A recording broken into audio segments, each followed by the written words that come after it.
for hire. We are a pack, we are Fenrir security, Praetorians of freedom.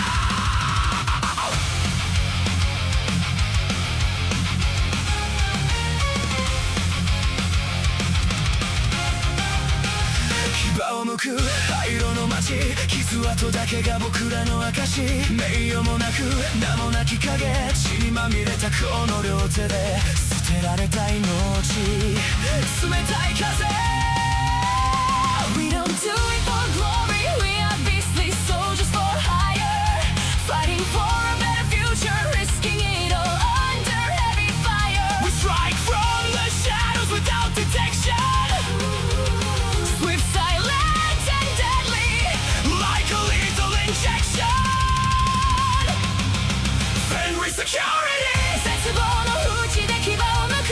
We are beasts in shape of men, 傷だらけの魂を燃やして次の世代へつなぐ明日は。 Fenrir security, 闇に吠えろ未来のために。戦場の花、未来のために僕らは闇に落ちてゆく夜の果てに。英雄じゃないただの獣さ、鎖を引きちぎり明日を守るのさ。 We only fight for clients with a just and worthy cause. Seek and destroy the enemy, bearing teeth and claws. Loyalty and discipline unite as a pack that can't be beat. There will be no one left standing, piles of bodies at our feet. Fenrir security, 絶望の淵で牙をむく。 We are beasts in shape of men, 傷だらけの魂を燃やして次の世代へつなぐ明日は。 Fenrir security, 闇に吠えろ未来のために。罪の重さ背負って立つ。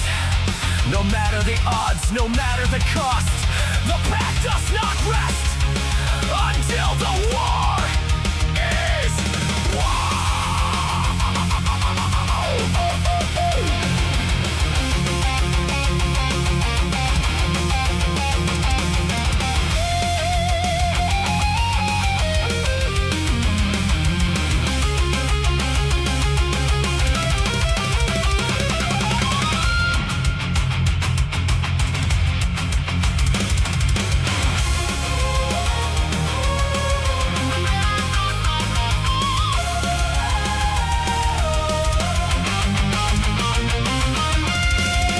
Fenrir security, 絶望の淵で牙をむく。 We are beasts in shape of men, 傷だらけの魂を燃やして次の世代へつなぐ明日。 Fenrir security, 闇に吠えろ未来のために。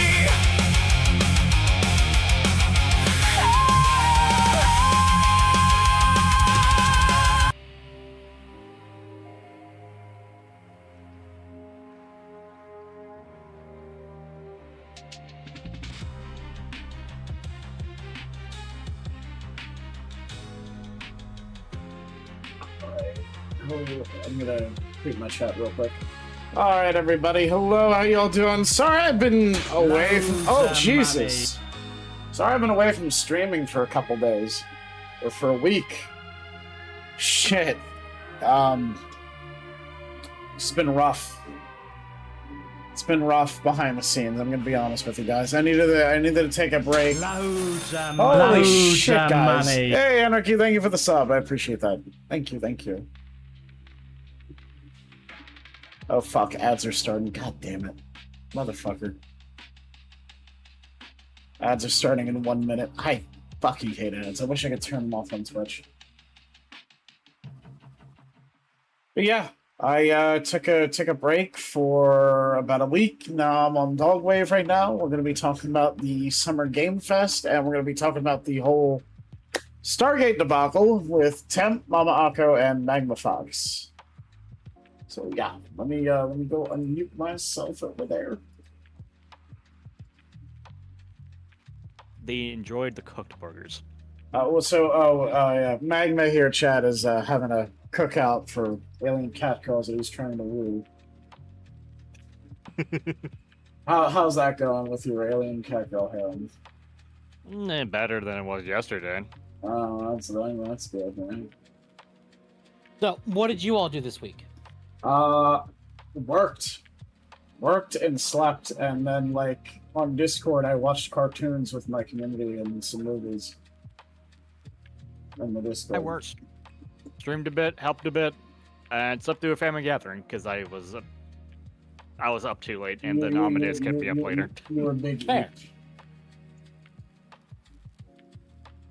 That is fair. Welcome, Naruhime. Tonight is going to be fun. We have, basically, we're talking about I'm going to probably go with the overall drama or just our most excited announcements from Summer Game Fest, the State of Play. I'll be honest, we're probably not even talking about the State of Play. Besides, like, Really? maybe a couple things. Only really the drama regarding it, and that's about it. Yeah. Oh, sorry. The State of Play was the stinker of the year. That was bad. Yep. Dad of War Laundry. Yep. Yeah. Hey, God Mark, of War hey, Lofi, happy 18 months of nodding. Sorry. Nice. Yeah, God of War Lofi, Stellar Blade 2, and Resident Evil Veronica are the big ones. And God of War is only a big one because of how bad it is. Yeah. It was bad. God of the Laundry Room. Yeah. The God of amount of Laundry. memes that come out of that was amazing. Yeah, it's been pretty good. Okay. Only good thing Time for State of Play is, you know what, Guy Cameron, I'll admit, I forgot about Rayman. Abuse Goblin has been abused. I'm happy. It was good. I liked Ill. Was that State of Play? That was State of Play, yeah. Okay. But we had some information about Phantom Blade Zero. Yeah, well, it didn't look great. Nothing about State of Play made me go, ooh, I need to play that, except for 2 games. For me, That was... it was State of Decay 3. That's Xbox. That wasn't PlayStation. That was Xbox. Oh, no, never mind. I thought we were just talking about in general. No, that... I don't really So- look at Sony. Oh, it's fair. I want the transparent Xbox. I'm not a fan of Sony. Yeah, these okay, that days. is made Xbox is cool. They are doing a transparent Xbox. Are we back in the 2000s again? Oh god. They are actually doing an Xbox Series X that is based on the original Xbox, and it is like that Fuck transparent yeah. green. Really? Nice. Like here, let me take a find that. We'll bring it up on stream. I Okay. am still waiting. I am still waiting for the catch of everything that's going on. Wait, that's false. Yay! Here we go. Chat.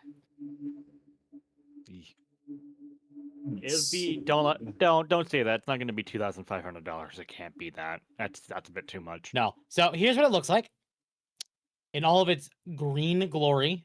Green. Ooh. Still won't buy it. Still won't buy it. No, but it's cool. Looks better. It looks cool, yes. I would, I mean, depending on the price, I might get it just to, just to have it to hook up to my TV in my living room. You're gonna yeah. hate me. But my first comment is they finally made an Xbox that inmates can have. Oh my god. You know what, Akko? Fair. Dark Knight Nomad for the 5 gifted. I greatly appreciate it. Nice. Let me just go welcome my Delay what raiders you real got. quick. Hello, Yeah. everybody. Hello, Dick. Thank you for the raid. I'm on Dogwave. I'm a guest on here today. We're talking about the Summer Game Fest right now. Talking about the new Xbox. Welcome, Raiders. So this was announced today. How much did that? I actually haven't looked at this yet. It's been scattered all day because there's so much stuff. I'll tell you right now, chat. This I don't week have was a everything in the lot. docket. I don't Yeah, have this was- everything in the docket that we'd probably want to talk about because it's just getting everything is like, oh my god, so Excuse much. me, sir. Hell, the Guild Wars 3 stuff I wanted to talk about isn't even in the docket because it's just- Really? yeah, no, we're gonna Wait, talk really? about it, but I just haven't put it in the docket. Gotcha. So, to celebrate 25 years of Xbox built alongside players, we're introducing the Xbox 25th Anniversary Collection, inspired by the look and feel of the original Xbox console. Both the console and controller feature a translucent OG green design with subtle tributes to the journey we've been on together. You'll also discover a few hidden surprises throughout as a thank you to the community. For the first time, we're bringing the translucent design to Xbox Series X, drawing inspiration from the original Xbox and OG green so many players remember. The Xbox Series X 25 limited edition respects our history with the power and performance of the Xbox Series X, including 1 terabyte of storage and a design that reflects where we've been and the community that's been with us along the way. From the moment you power it on, those details come to life. The iconic X lights up in green, a nod to the original Xbox startup, complemented by the Xbox 25th Anniversary logo on the front and other design elements that celebrate Xbox fans and classic hardware designs. We're also introducing the Xbox Wireless Controller X25 Limited Edition in translucent OG green, showcasing 25 years of play inside, from the original ABXY colors to the translucent green. Every detail calls back to the beginning, including the bumpers honoring the original black and white buttons on the original Duke controller. The back case and battery door are fully transparent, revealing the classic Xbox logo. The console and controller will be available together in a select markets as a limited edition collection in November, with the Xbox Wireless Controller X25 Special Edition also available. Yeah, okay, so it's just that. Cool. Huh. Awesome. To answer your question, Kevin, the lack of opposable thumbs. Slimatic for 10 gifted. I greatly appreciate it. Welcome, Sly Maverick. So, yay! You know a new Xbox. Yay. It's not like we're not going to be getting the Helix the next couple of years. Is it just like a modern Xbox, or is it like is it going to play the old games? It's a Series X that look a little different. Yeah, it's just Series X that looks different. Oh god. Oh, okay. So then I might not be interested then. Nothing special about it besides the translucent green. So, like, if you like the translucent green, hey, cool. But if you don't, meh. It's so dark right now. So that's a thing. But otherwise, chat, we've had a slew of announcements. But besides that, I figure we're not going to talk spoilers. Because no spoilers are allowed here. If I see spoilers, there will be timeouts. No spoilers on my end. Oh, no. Please, no spoilers.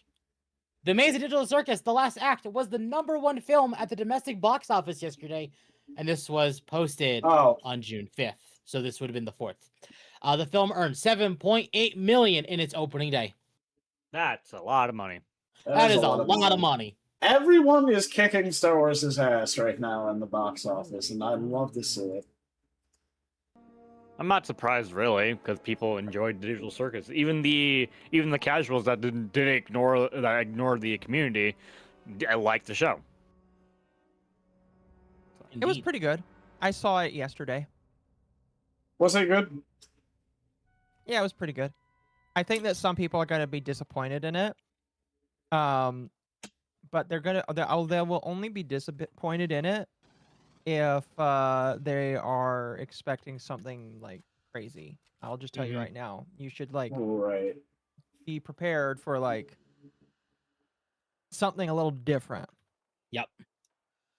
I'm assuming the movie is different from how the show is usually. Because, like, someone explained to me the premise of the show where it's basically they're stuck in a simulation and they're forced to go through pointless adventures. I would say, if you want to know more about the show, it's a really good, 4-hour watch. It's really good. I've seen Murder Drones by those people, but I have not seen Digital Circus. Well, okay. So there's a bit of a difference here. Murder Drones is made... I don't think Murder Drones is made by Gooseworks, but Murder Drones is just published by Glitch. Murder Drones and Digital Circuits were published by Glitch. Yeah, the only one made by Glitch made by two different people. Yes. Yeah. I did like the only one that was Murder Drones made by Gooseworks was. I'm sorry, I didn't take that view. Continue. I just got mentally flashed. No. I liked how Murder Drones reminded me of like the Newgrounds animations from back in the day in a good way. Not necessarily like the animation style, obviously, but like the way it's written. Like the whole premise of it. But I'm sorry, go ahead. In fact, Gooseworks even says the series finale theatrical premiere was fun. Thanks and apologies to everyone for their support in allowing me to make the show all personal and mentally ill and weird and sad. Okay. But that does mean that this show is now done. So if you were waiting to go watch Amazing Digital Circus until it was done, it's done. The final episode is not on YouTube yet, but it will be in the next, what, week or two? I think a couple of weeks. Yeah.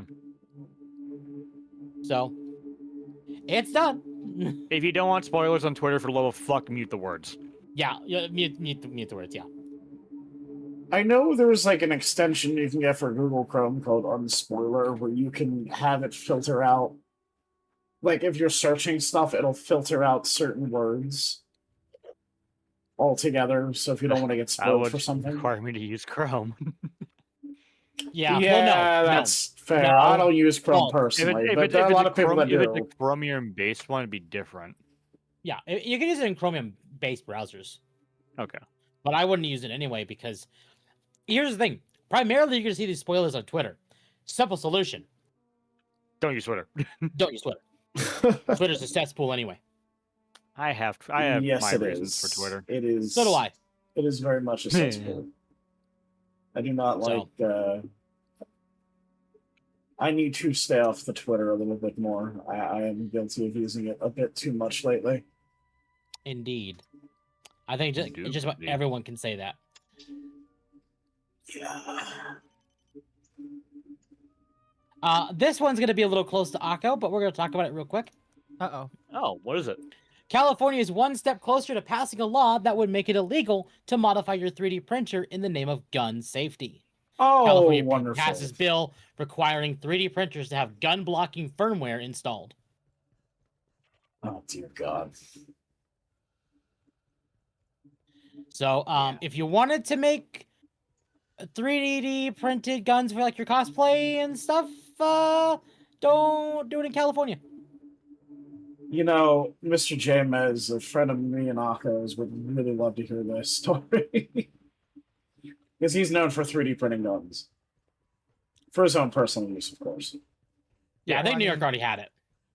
I'm pretty sure that you can only print them for your own personal use.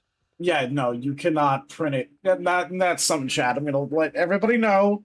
If you want to print your own gun, you can only print it for yourself. You cannot print it for your friend. You will go to jail. It is a felony if you do that. Correct. You're going to have your friend to buy their own damn 3D printer and print their own damn gun.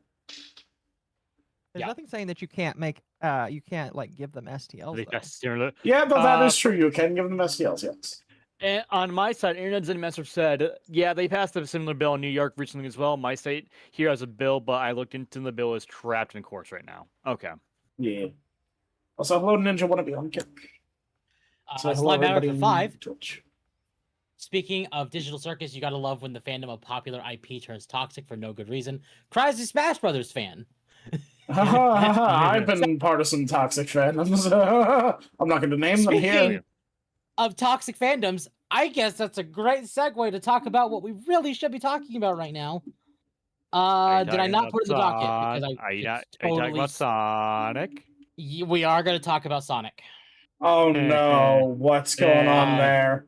Oh, is that the VTuber that got denied the Sonic partnership? I'm going to get the thing because oh boy. All right, let me go get a drink real quick. I'll be right back because my room is hot as shit. Okay.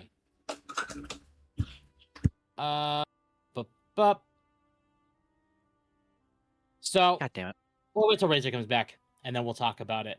Akko has some things to weigh in here, I know. Uh-oh. About what? It's about the Mia We're drama. talking about Mia. Where? Not pulled up on my screen. Hold on 1 second. Sorry, I'm like doing a bajillion things at once. You don't have anything pulled up.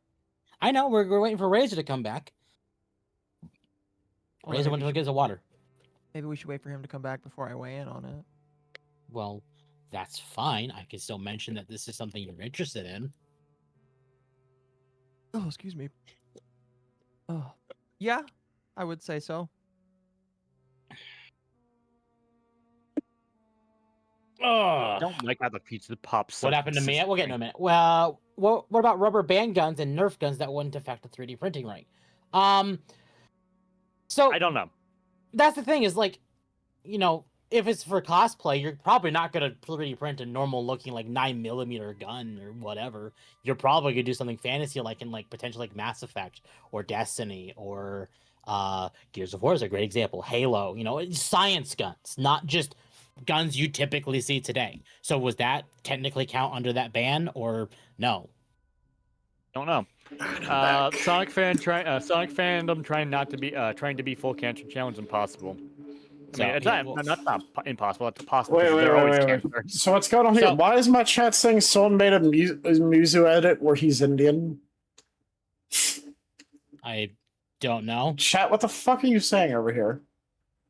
So Mia, the wonderful Miyazu, who was gone after a few months ago by another drama tuber, basically got into the Sega Creator Program. She did, And she was heavily canceled for that. Or, well, okay, I don't think she was canceled, quote unquote, but more the Sonic community had an aneurysm and pretty much mass reported her to Twitter. As they often do. They did, yes. Oh, not Twitter, to Sega. They did. It was now I'm gonna be honest, I didn't pay attention to the attempt itself. I just paid attention to the aftermath, and it sounds like it was pretty quick that it happened. Yep. It was a fast mass report. Welcome, Darsky, Monkey Raid. Welcome, Raiders. Welcome to Monkey Raid. Oh, it's the car guy. Sonic fans have a purity check. The Sonic fans do have a very much a purity check problem. But They do. she responded to this, saying, because of people being so hateful, I've been removed. Like I mentioned in my streams, I accept anyone, even if we have different opinions. But I guess people only like to mention how much of a bad person I am. Thanks, guys. I don't even know who I am. I just want to show hatred. So Sega responded saying, hello, Miyazu. We want to thank you for your participation in the Sega Creator Zone and your contributions to our community. Unfortunately, we're writing to inform you that you've been removed from the Sega Creator Zone. This decision was made for the following reasons. Following an additional review of program eligibility and community safety standards, we've determined that we're unable to continue your participation in the Sega Creator Zone. Your access to the program and Discord server will be removed effective immediately. The program is operated in alignment with Discord's terms of service and community guidelines, as well as Sega's standards regarding creator content, brand safety, and community conduct. As outlined in your acceptance email, removal from the program can occur at any time at Sega's discretion. So, Well, that sucks. people who have a stick up their ass and the Sonic community, because I promise you it's the Sonic community, they're the only community Sega has is this vile.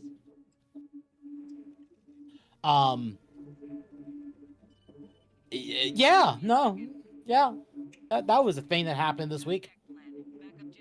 Luna, stop it. Sorry So, about that. Let me get a drink of water for real quick. Wait, no, your you're cat? fine. Yeah, cat's being cat.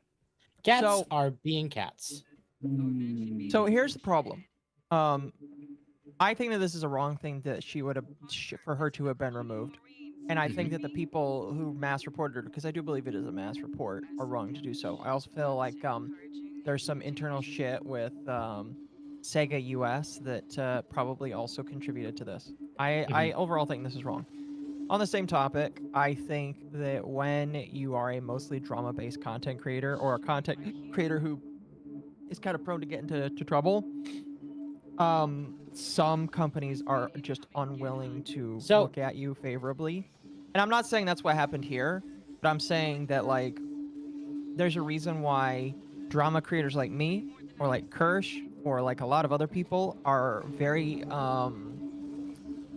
it's very hard to get sponsors like outside of a certain sect of groups, if that makes sense. You No, get a lot of and enemies, So unfortunately.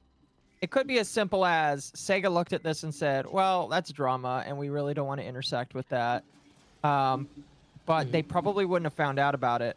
So, and the problem unless there was reporting. is there is no drama with her. The drama that came up originally was because of Alara. It wasn't even Mia starting anything. Oh, It was that just bitch. they found something to latch onto, so they did it originally, and that's what happened then. And that's still kind of following her even today.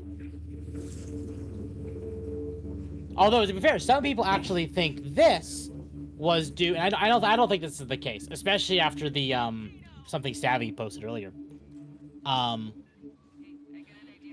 I think this is more than like, brain fart. Some people think that this is being latched onto because last month she was trying to hire artists to basically replace her AI-generated thumbnails to have actual thumbnails. Cool. But a lot of the artists kind of got a little bit of a stick up their ass at the same time and started trying to cancel her over that. Right. I don't think this is the case. And no, it wouldn't be that. So I don't think it's that, but that is something that people are pointing to. Back when Kirsten played Judgment, Sega USA allegedly was in her chat. Really? That's cool. Huh. Kerfer, come on. But to kind of line up with this, during today, actually, I'm going to find Savvy's post on this because Savvy is perfect for this. We talking Madam Savvy or the VTuber Savvy? Madam Savvy. So earlier today, during the Xbox showcase, Crazy Taxi was revealed. Oh, that's awesome. But on the Steam page for Crazy Taxi, because Crazy Taxi looks fantastic, on the Steam page for Crazy Taxi, you do have the AI-generated disclosure. Uh-oh. Oh, no. The developers describe how their game uses AI-generated content like this. At Sega Corporation, we utilize generative AI as a support tool for developers, aiming to provide better content to our users and enable developers to focus more on creative tasks. We have used generative AI support tools during development of Crazy Taxi World Tour.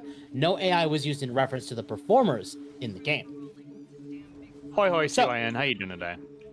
So, Crazy Taxi had AI used on it, but it's just like, you know, tools to help during development. It's not actually any like assets,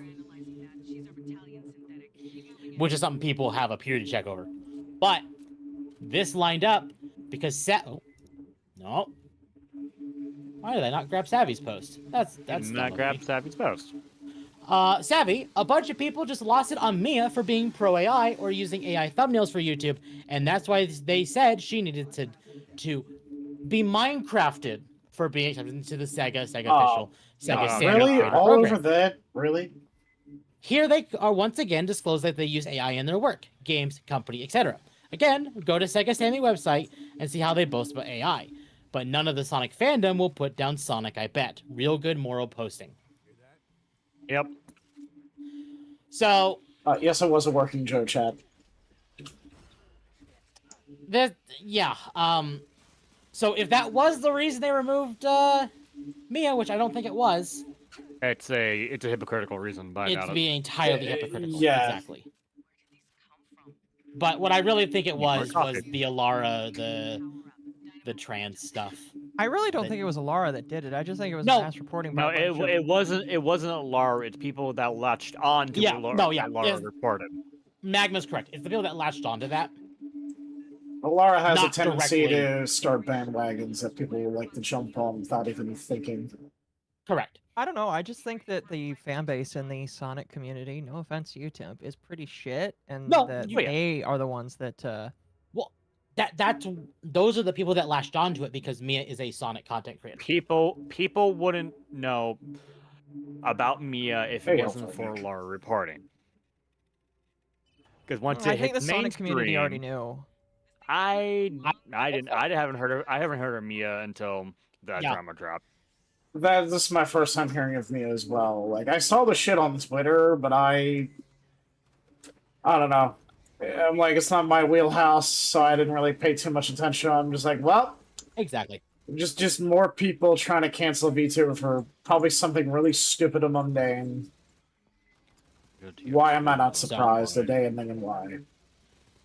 Yeah. So, for what the reasons that Mia was removed from the program, we don't really know. They don't say, even though they said, they wanted to make clear for the reason, but they never said the reason. Okay, that's fine. I really do wish there was a law that states exactly why you were removed from something. That'd be nice. Because Twitch would be in a lot of trouble.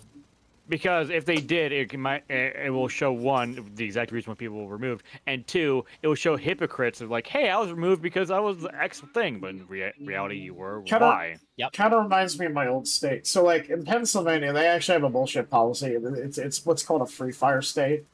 So, like, an employer can fire you at any time. They don't even have to give you a valid reason. They can be as vague as possible about it.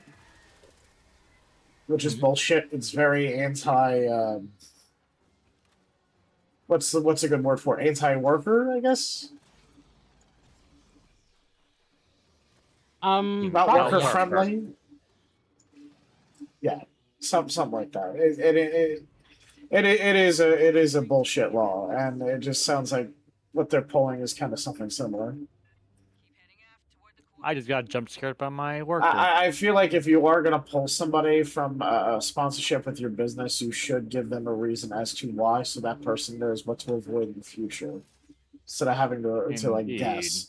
Like, that's what YouTube does with their fucking policies. Like, they're so vague within half the fucking time. Where, like, even people, and the same thing with Twitch, anybody who follows the policies on either platform, they still get fucked. Mm-hmm. Like, well, you're breaking the terms of service. Well, what's the terms of service then? What is the current terms of service? What exactly in the terms of service did I break? Exactly.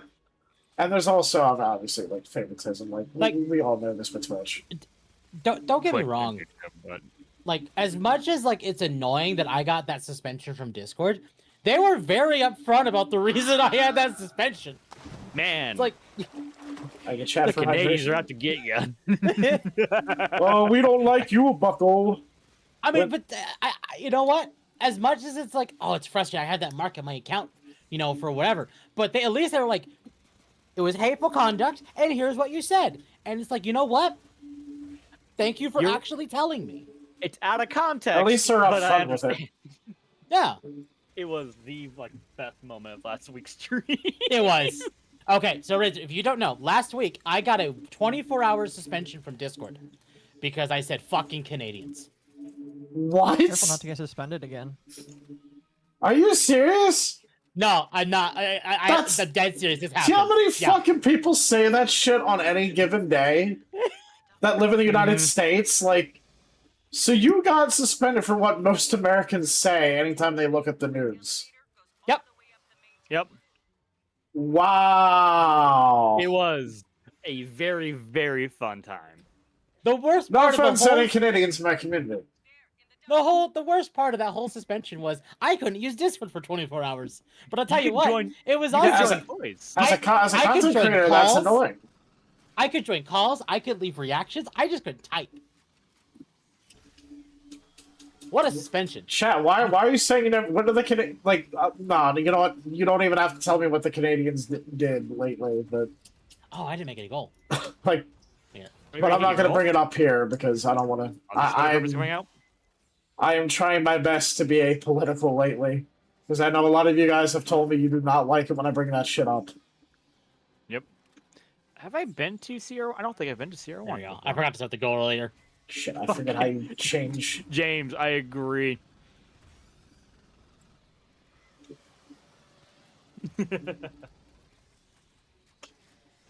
And excuse me, pinned that message. All right, cool. All right. I just wanted to make sure I got this up because I was already a minute late to starting stream, so there was a couple things I forgot to do. It's fine. Oh, it's okay. But I don't want to leave people hanging on this because this is definitely a thing.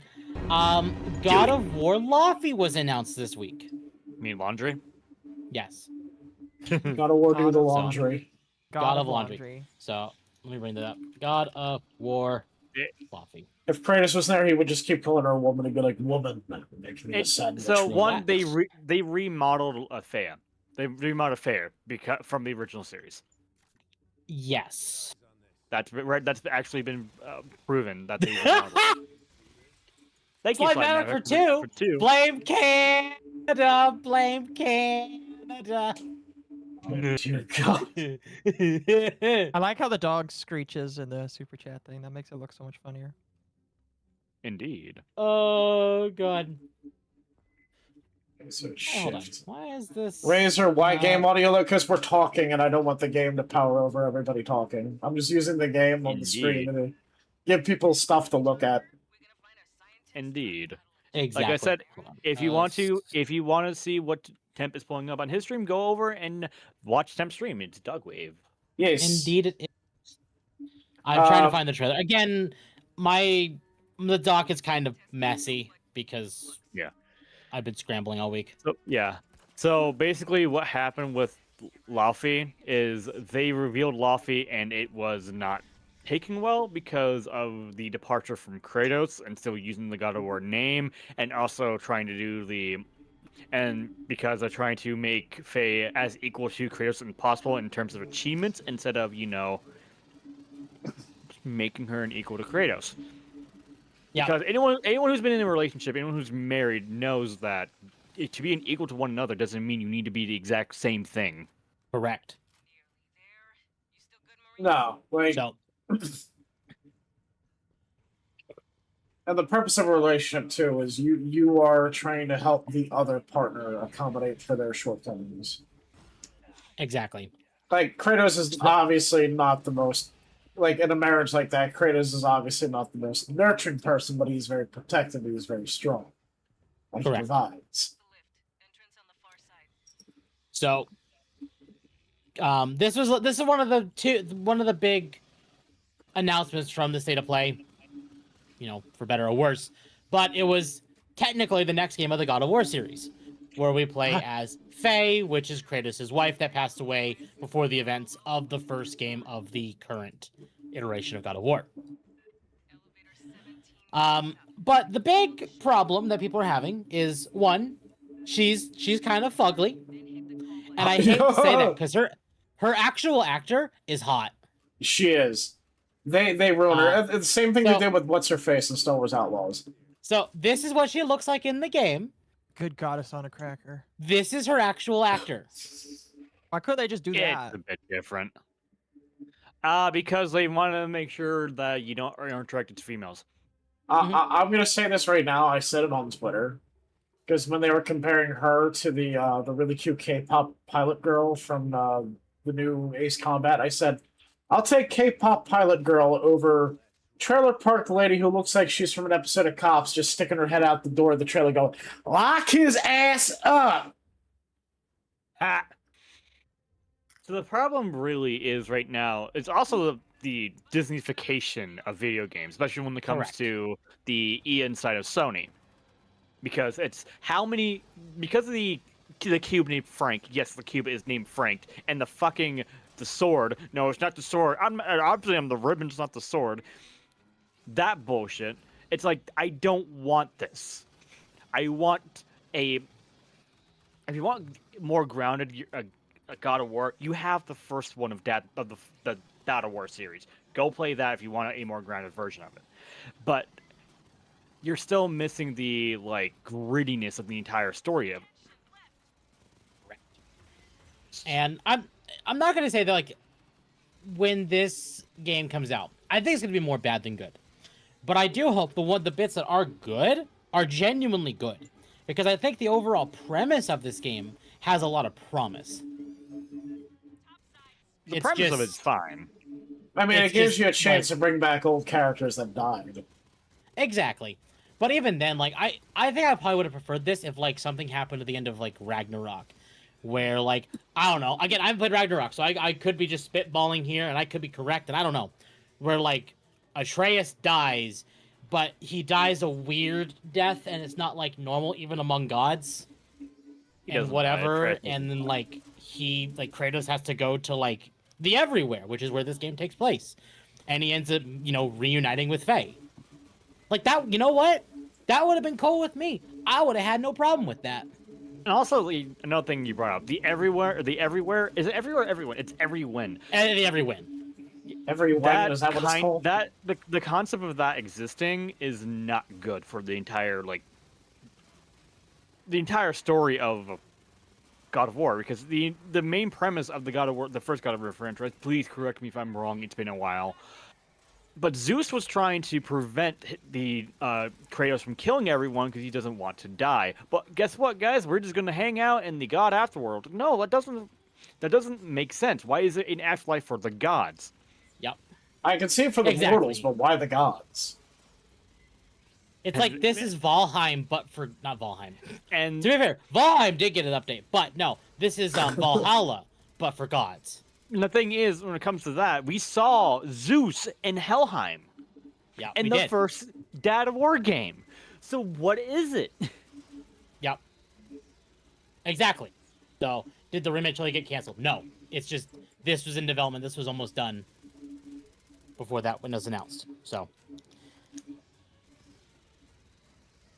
But despite all this, so this game, you have Jack Quaid playing Frank the Cube, even motion capturing for the damn cube. What? You have a talking sword. How the fuck do you motion capture to play a fucking cube? Oh, you just do. You do that to get more funds from Sony. That's how.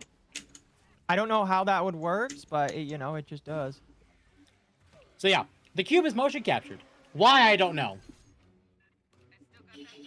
Okay. But it's even better. Domino's responded, and not just Domino's. Domino's UK. Let's make that worse. Oh, Domino's UK has been making some banger tweets. When you get one guy to buy fucking Domino's of all places, you done goofed. So Domino's responded to gameplay of God of War Laffy with God of War with no Kratos equals pepperoni passion with no pepperoni. And you know what? It's right. It's very correct. It is. It's not to say that Kratos won't be in the game. It's just you're not playing as Kratos. No, they're going to be doing member berries of Kratos because Kratos in this game is going to be like they did Joker in Arkham Knight. Whereas like Joker's in the game, but he's just in Batman's head. That's horrible. Oh God.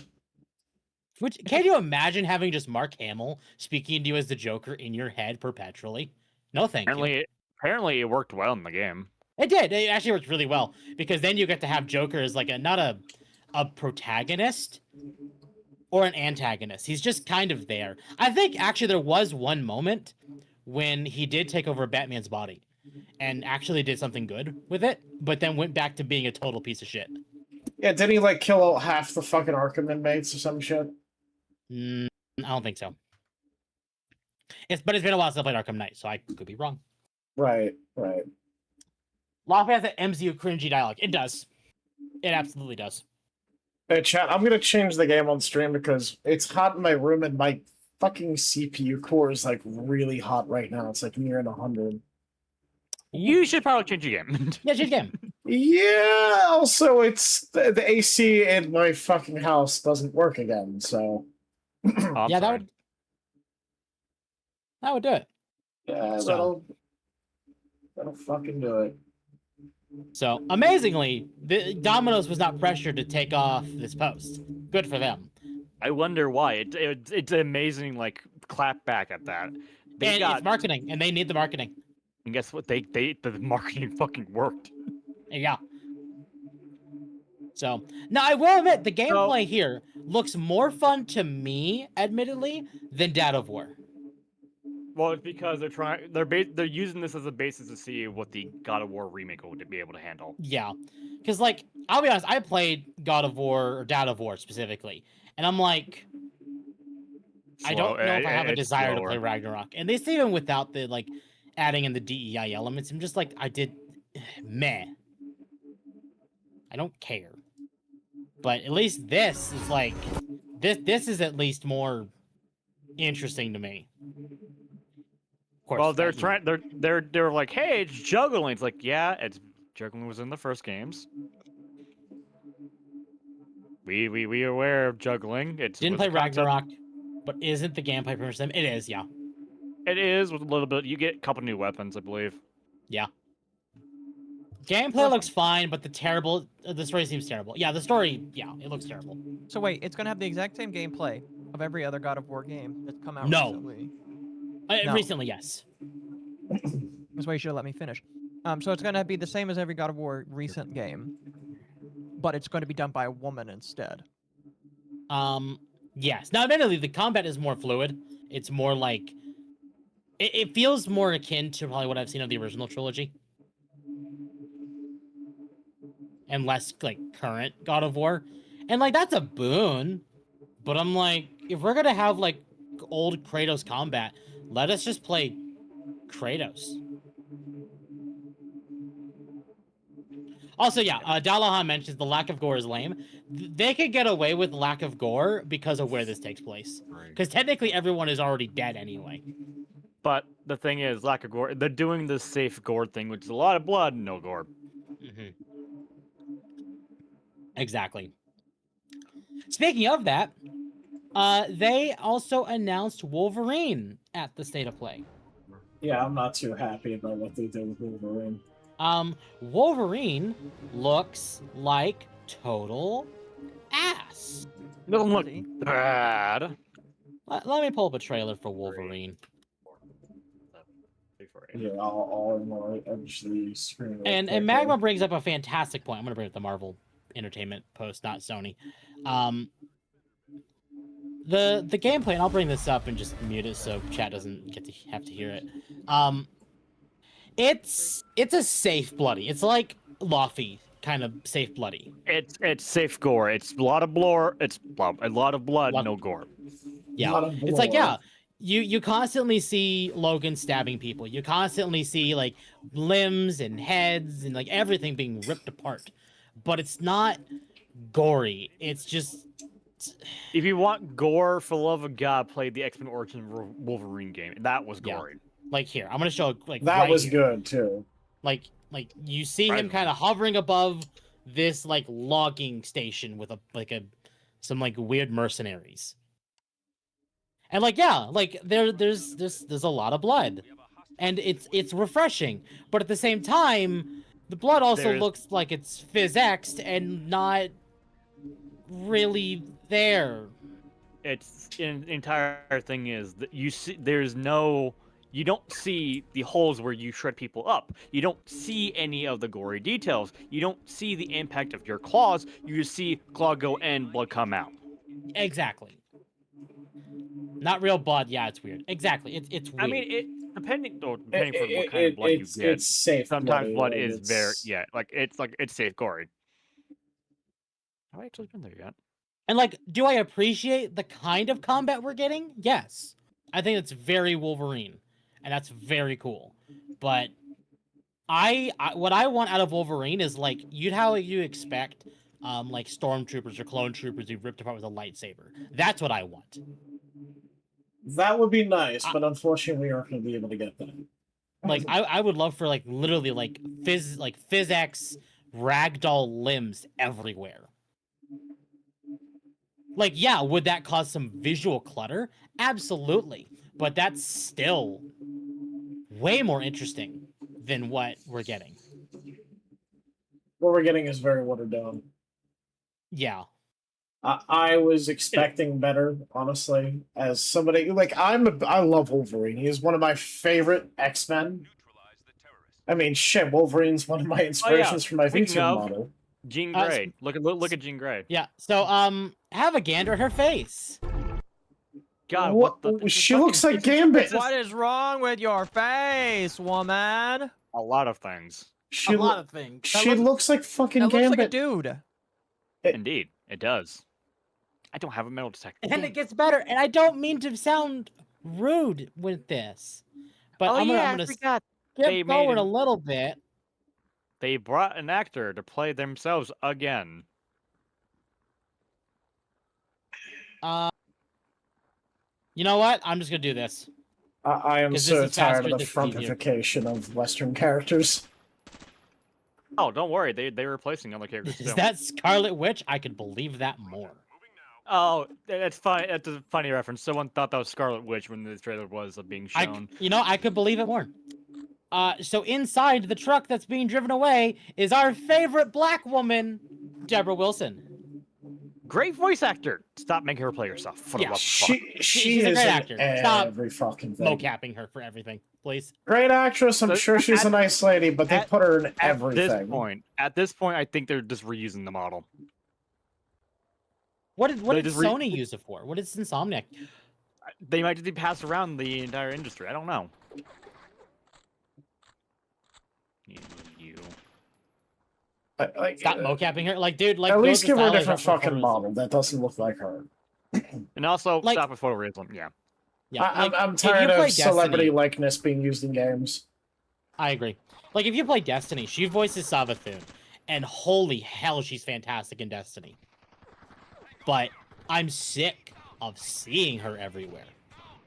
Like, okay, I can maybe let it slide with Jedi Fallen Order, Jedi Survivor, because that is partially done in a way that's like, if you wanted to adapt these characters into like the live action movies, they could just pull the actors from that and not have to have any like discrepancy. But stuff like this, Sweet baby no. Ink shakes fist angrily in the air. Yeah. Yeah.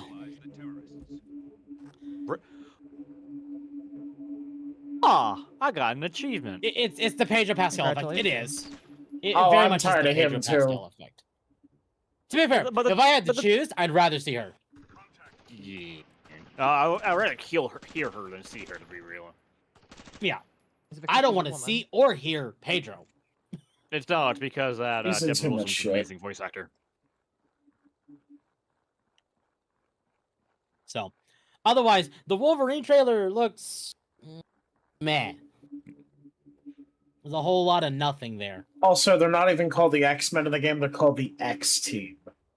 Yeah, If- so I was And the reason if it's called the X Team, people are saying because of SBI. If it's been proven that it's because of SBI wanted to remove the term men from it, then yeah, you can be rightfully angry. yeah. Let me go Yeah, ahead and pull fuck that up that. real quick. From That's Dexerto, it. Wolverine director confirms X-Men don't exist in the game's universe. Insomniac Games creative director Marcus Smith has confirmed that the X-Men don't exist in Wolverine, but another vital team does. June State of Play, or PlayStation State of Play, gave us an extended gameplay look of the Wolverine game, showing Logan clawing his way through hordes of enemies.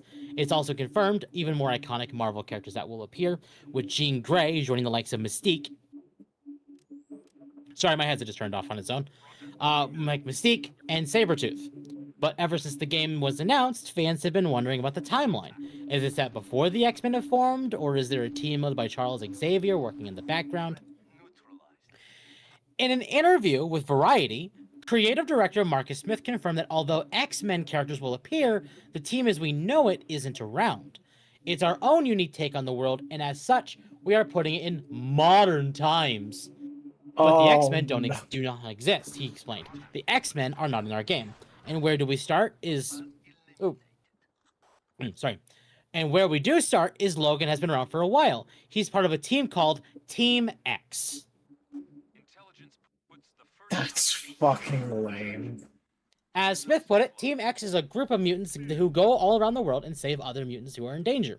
In this universe, mutants aren't as well known as you might be used to from the comics and movies, so Logan and his team step in to save those in need.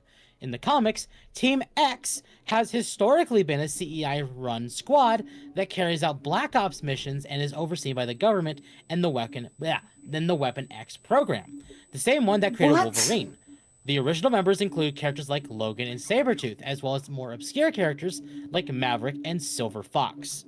It is heavily featured in 2009's X-Men Origins Wolverine, where it is run by William Stryker and made up of Wolverine, Sabretooth, Deadpool, John Wraith, Agent Zero, The Blob, and Bolt. So, although the X-Men aren't active in Insomniac's latest Marvel game, Wolverine still has a team to interact with. Also, given that the likes of Jean Grey are involved, there's every chance we could see an X-Men team begin to form over the course of the story. I doubt that. I heavily doubt that last one. I think they just removed X-Men because it said men. And it made the feminists angry. Until it's proven, I can't go off of that. I can and will. Okay. Here's the problem. I would believe that it's like, oh, it's because they want to use something, different. And then we saw Mary Jane in Spider-Man 2. No. Yeah. No. It's obviously for political reasons. It is.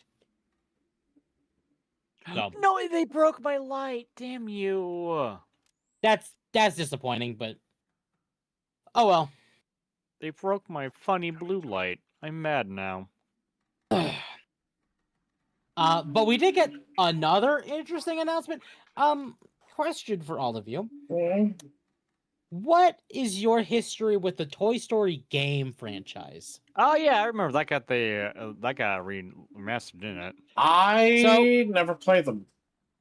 So Toy Story 1, 2, A Bug's Life, Toy Story Racer, and Buzz Lightyear of Star Command are all coming to PC and modern consoles in October. I wonder how much Disney's going to try to charge us for that. I think it's a re-release, or a small remaster. Yeah. No, it's a re-release. I'm looking at it. It's a re-release.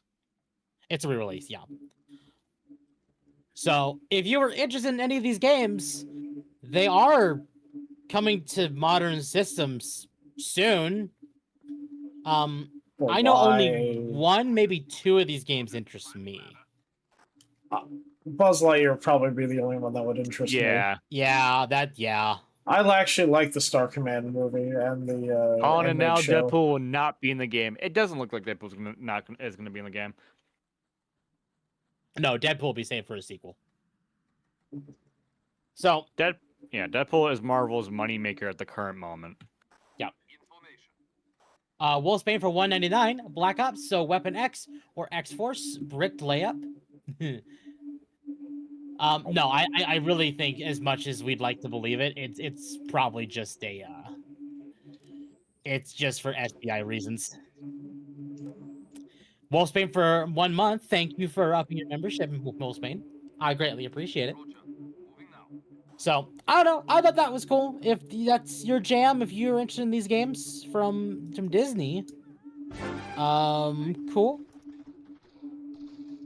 I do remember specifically playing Toy Story 2 and Buzz Lightyear Star Command, and those will probably be what I would pick it up for, but it's cool. I'd say it looks decent. I probably won't get these games because I don't want to give Disney money. Or worse, they put the awful Deadpool from the Fox Wolverine movie in the game. I don't think they will. People do not like that version.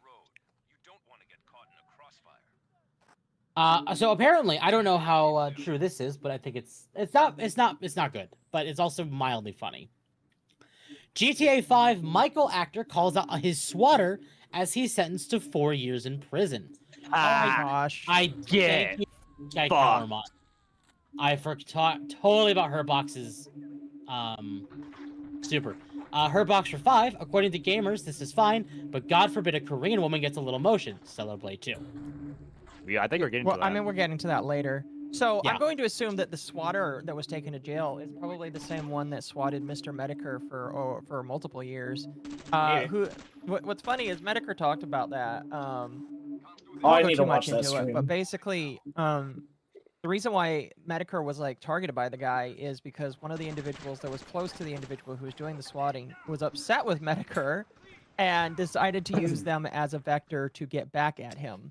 And so what's funny is after this guy went to jail, again, if it is the same person I think it is, after this person went to jail, the person that was associated with him was making fun of the fact that they were trying to dox Medicare and his wife, share his wife's images around on the internet. Medicare reported that to the FBI, and the person who got the 4 years might actually lose a plea deal and get more time in prison because of that. Oh, shit, that's funny. Yeah, because the government doesn't really like it when you do retaliation like that. And so if that is actually the case, they might actually get more years in jail because of their partner fucking around with other individuals as retaliation for getting him thrown in jail. Interesting. Exactly. If that is the same person. If it's not the same person, then whatever. But like, it would be really, really, really, really funny if it was. Well, we'll find out.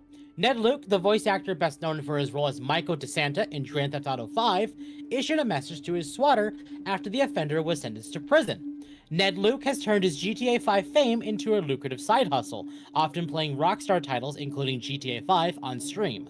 The voice actor has been swatted several times, with armed police showing up to his door, such as one incident on Thanksgiving 2023. Swatting refers to the act of someone filing a report with a false report with law enforcement, claiming that there is some type of emergency at the streamer's address.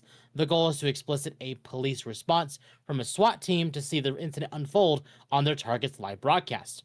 Luke was spending an afternoon playing GTA 5 with his community when he received a phone call.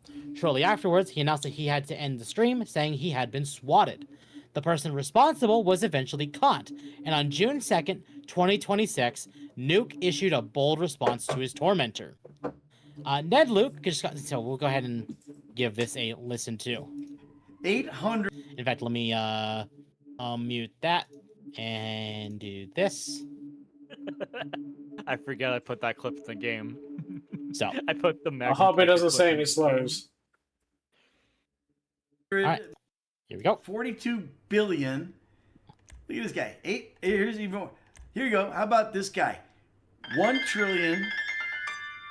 47 billion. 630 million. 139,639.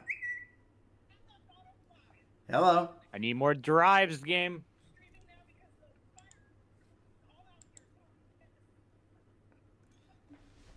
They're what? Oh, nice. Nice, nice. All right. I'll be out there. All right, I got to go. Now these assholes have swatted my house, so I've got to go. All right, have a good one. Well, you know what? The sad part is I know this is the actor who plays Michael, but having played GTA 5, it actually just sounded like the whole, like an interaction with Michael you'd have in the game. Yeah. So, in a post on X, Luke responded to the news that the person who swatted him had been sentenced to 4 years behind bars, stating, "Won't be swatting anyone anytime soon, and they're coming for the ones he ratted out as well," he said in a very Michael DeSanta style. According to Nuke, more swatters will be getting charged down the line, hinting that the individual had given up names of other people involved too. Don't drop the soap in the shower, douchebag. Won't be swatting anyone anytime soon, and they're coming for the ones he routed out as well. So, swatting has been a major issue for streamers for many years, as the prank can prove to be deadly, since police often expect to be walking into a crime scene where someone may be armed. In May, an 81-year-old grandma who streams Minecraft made headlines when she and her grandson were the victims of a swatting that took place during a late-night broadcast. So, play stupid games, win stupid prizes. Yeah. They're in the middle of the fuck around, the find out portion of the fuck around and find out. Exactly.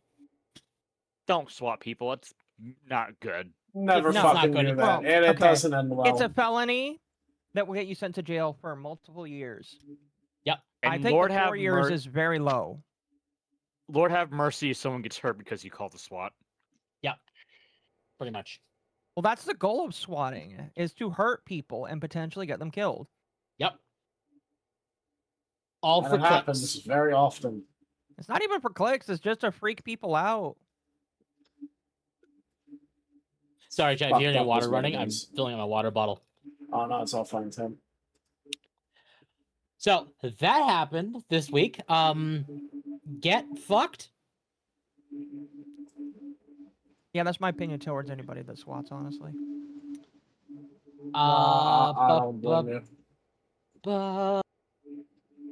So let's go ahead and start getting into some of the other State of Play or Summer Game Fest news. So State of Play was pretty much a giant nothing burger minus Wolverine and Luffy, which were both, in my opinion, stinkers. Yeah. But Summer Game Fest was a couple days later. And our first major announcement was the remake of Resident Evil Code Veronica. Which I'm excited for. That looks good. There is a scene that happens very early on in the trailer. So the point of Code Veronica, for people who don't know, is Claire is now searching for Chris. Game opens up, at least according to this. I've not played Code Veronica, so I might have to be corrected by either Dylan or Magma. I can actually correct you because I'm a huge Resident Evil fan. Okay. So this is literally a month after Raccoon City gets moved. Yep. And this is Claire basically about a month after Resident Evil 2 looking for her brother who is now, looking into Umbrella in Europe. Yep, exactly. So the trailer starts out, Claire, at least what we assume, we don't actually know it's Claire, we don't even know it's Resident Evil to begin with. People found out pretty quickly. Oh, it's Claire wasn't because for they a say little bit. it's your brother and this and that. Yeah. But they had this old lady answer the door. And one thing I thought was really, really funny about this trailer, and I think Magma groaned when he heard this, is... Oh, no. The old lady who's basically been letting Chris live there, she cleaned up his apartment at this, Paris apartment complex that he lives in. Actively saying, it looks like a boulder rolled through here. I love how So, Capcom still laughs at themselves. Capcom is still very much laughing at the boulder joke to this day. It's It has still one of the become a better meme. jokes. It's still one of the better jokes in the entire franchise. It is. Keck, yeah. That boulder punching asshole. So if we all remember how horrible Faye looks, Ugh. or how horrible Jean Grey looked, wow. It's literally the... A Western developer has made this game. How can you tell, ugly woman? Ugly woman. Yeah. So Capcom shared what Chris Redfield looks like in this. Not Chris. Claire looks like in this game. And damn. Yeah, she looks really hot. I'm sorry, not to be mean, but she looks a lot more attractive than what they made her look in the remake for 2. I will say, she looks great here. Not so great here. That might be an LD issue. This is an angling issue because like right here she looks perfectly fine. Here, I mean, I'm just gonna zoom in more so you can kind of see it. Big ol' nose. That nose is crooked. That nose is crooked. The mouth is a little too wide, almost kind of giving off the ugly woman kind of vibe. Are you not happy with a wide mouth? No, it's just I think she when you looks look fine. when you look at the two It versions could side by just be side, the lighting. No, it is. Capcom has this issue with the RE engine. Because if you look at Olivia in the Monster Hunter Wilds announcement trailer, not the new expansion that just got announced, by the way. I mean the original trailers. Olivia also kind of had like a man face in some of the angles. But if you looked at her when you actually played the game, she looks fine. Oh, also, here's a little, speaking of Resident Evil real quick.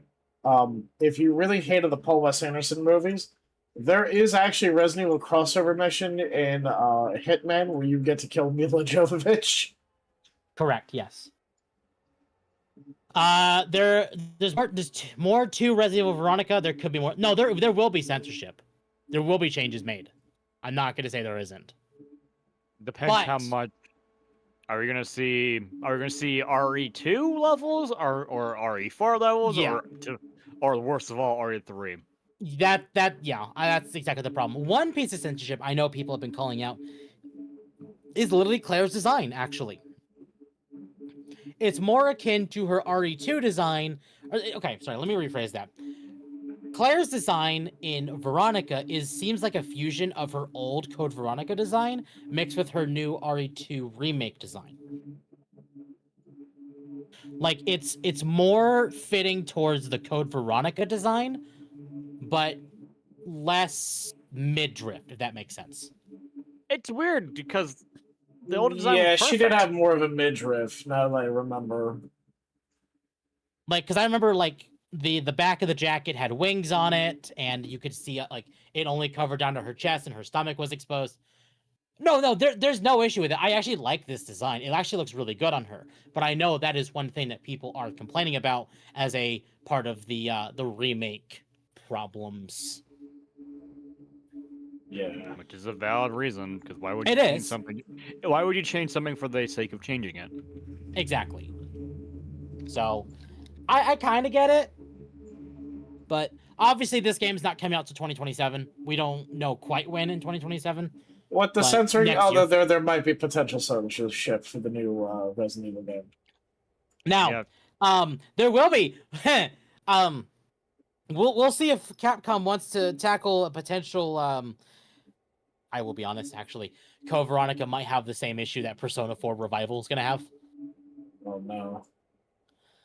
Because you have the twins, Alexi and what's her name? Oh yeah, because Alfred Ashford has that That's it, yeah. disposition of yeah. And it's kind of potentially modern day might go into like a trans issue with the twins. I doubt I it don't think a would. transition would definitely be like a drag. Capcom knows not to do that. Unlike Sega. Yeah, they do.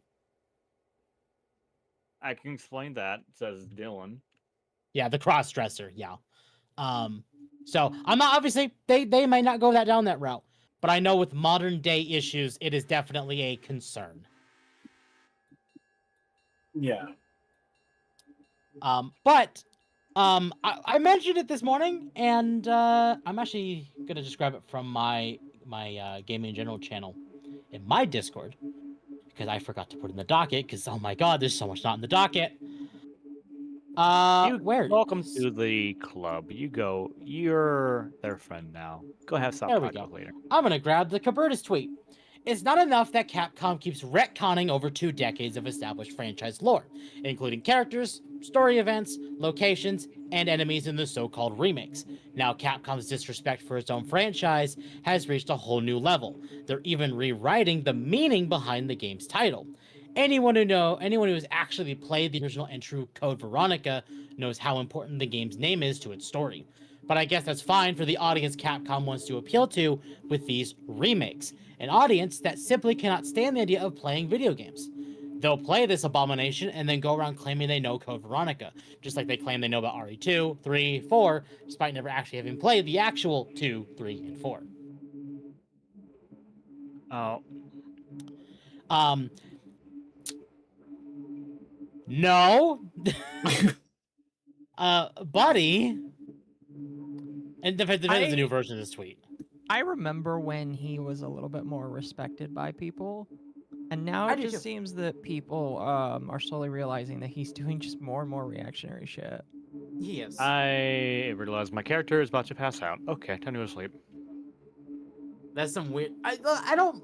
Here's the thing, and I think Dylan has made it quite like in a way that's like the best way to take the remake. If you don't like the remakes, that's fine. I'm not going to tell you to like the remakes, but You don't have to play them. the remakes also, and Dylan's probably correct here, and I like this. The remakes feel like they're their own separate timeline away from the original games. They are. They rewrote too many things to not be They some have, yeah. timeline. So.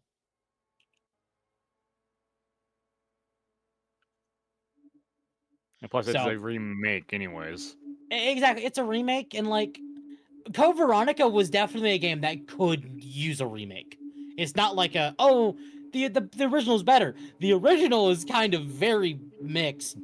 Dated. It's like you're either gonna like it or you're gonna hate it. Like when Requiem came out, a lot of people were like, okay, Requiem came out, there were leaks about Code Veronica, a lot of people went and was like, okay, well, let's go play the actual Code Veronica. And then they did, and they're like, oh god, what happened? I mean, Alexia was kind of nude, yes, but her nipples and everything were all covered up with the weird, like, veiny leaf things. Yeah. Hello, Pretty Angry much. Fox. So, what seals your Second Amendment? What?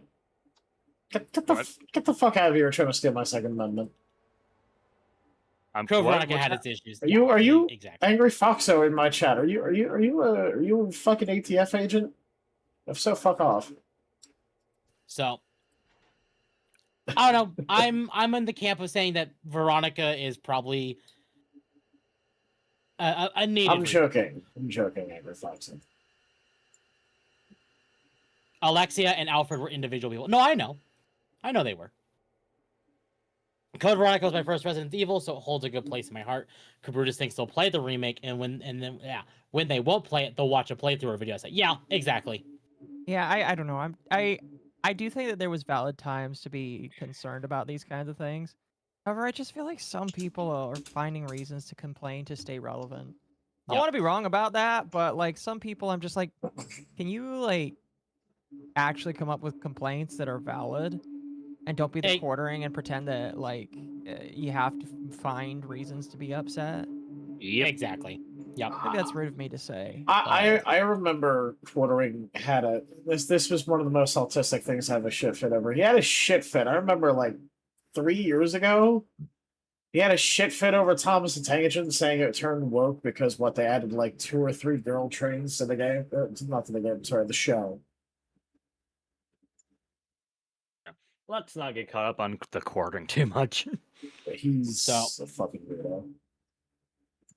To kind of line up with the whole Cabrutus thing here, I had my own because I tagged Dylan in this earlier because Dylan is our local Resident Evil nerd, and I wanted him to see this.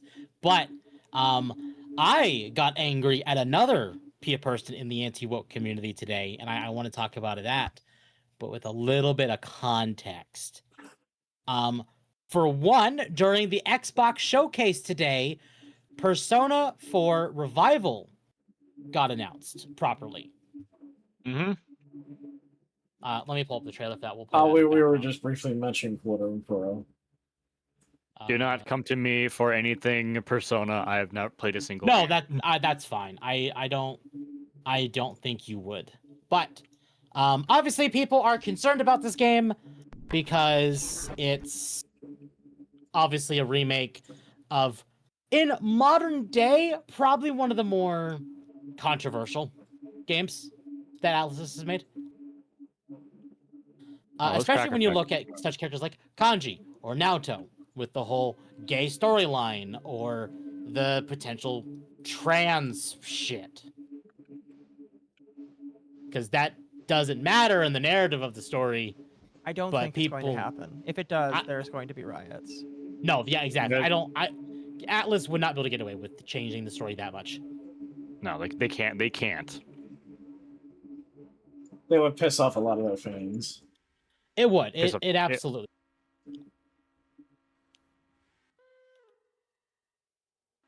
So I'm excited. Now, okay, I want to kind of take a little look at that. One, Kanji looks fantastic. Like I was kind of worried they might change his design a little bit, but Naoto, they really leaned into that like tomboy vibe with her. Also, spoilers for anyone who's played Persona 4. It's fine. They would piss off the entire Japanese base. They would. The thing is, they would get away with it because they only do the localization, the English localization of it, and then keep the Japanese. The only that's my thing is I don't think it's going to get changed. I think if anything does get changed, it's going to be the English localization. Yeah.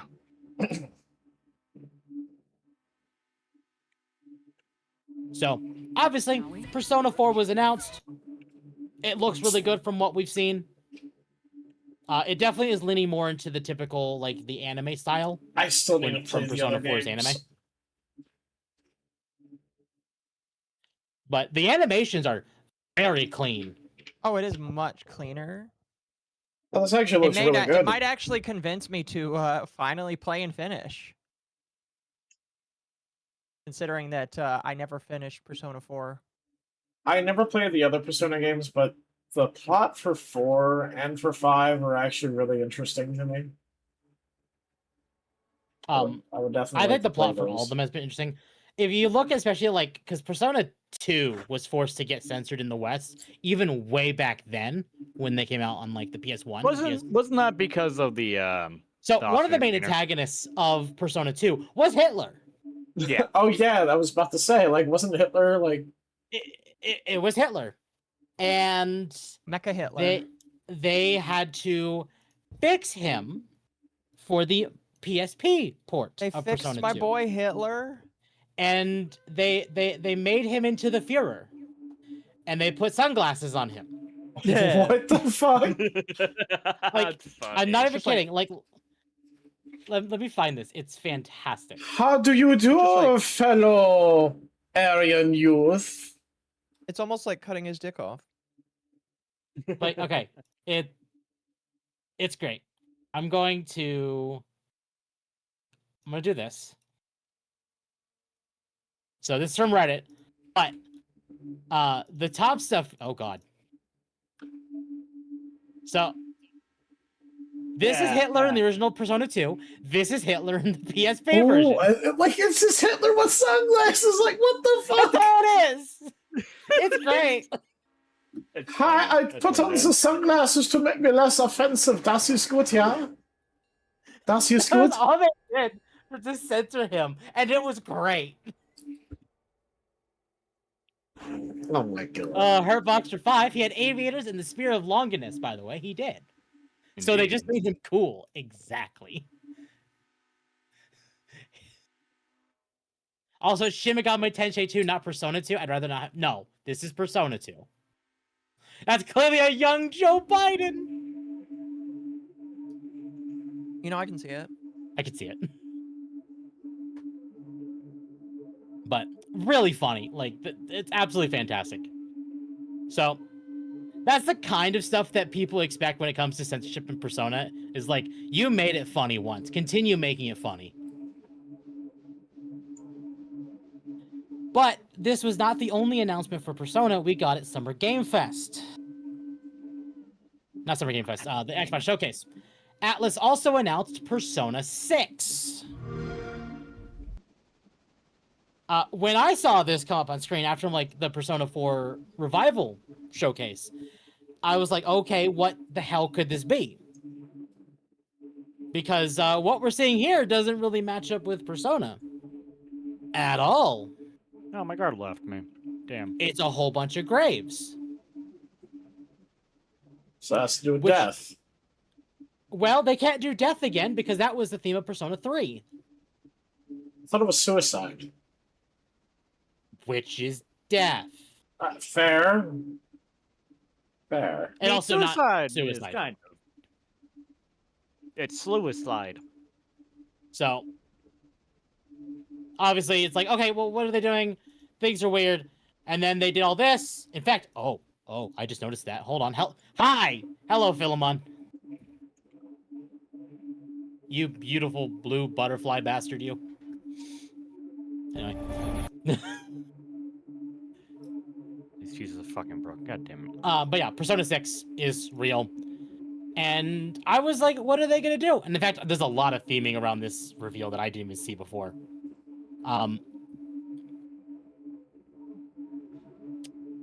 And in retaliation, we had Grums open his mouth to this. Oh no! What did he say? Atlas, what the Jesus. fuck is this? This has got to be the worst teaser trailer I've ever seen. Persona 6. Am I missing something, Persona fans? Some series reference? You dumb motherfucker. They did this exact same thing for Persona 5. He just When needs to Persona- finish making his video game. When Persona 5 was announced, all they showed was a red room with a bunch of classroom chairs and chains. That was it. This is technically more than what we got for 5.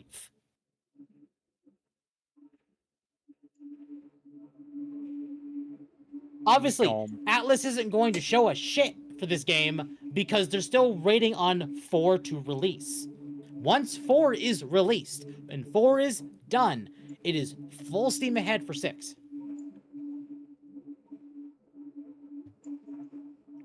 So, Grums, go back and make your own video game.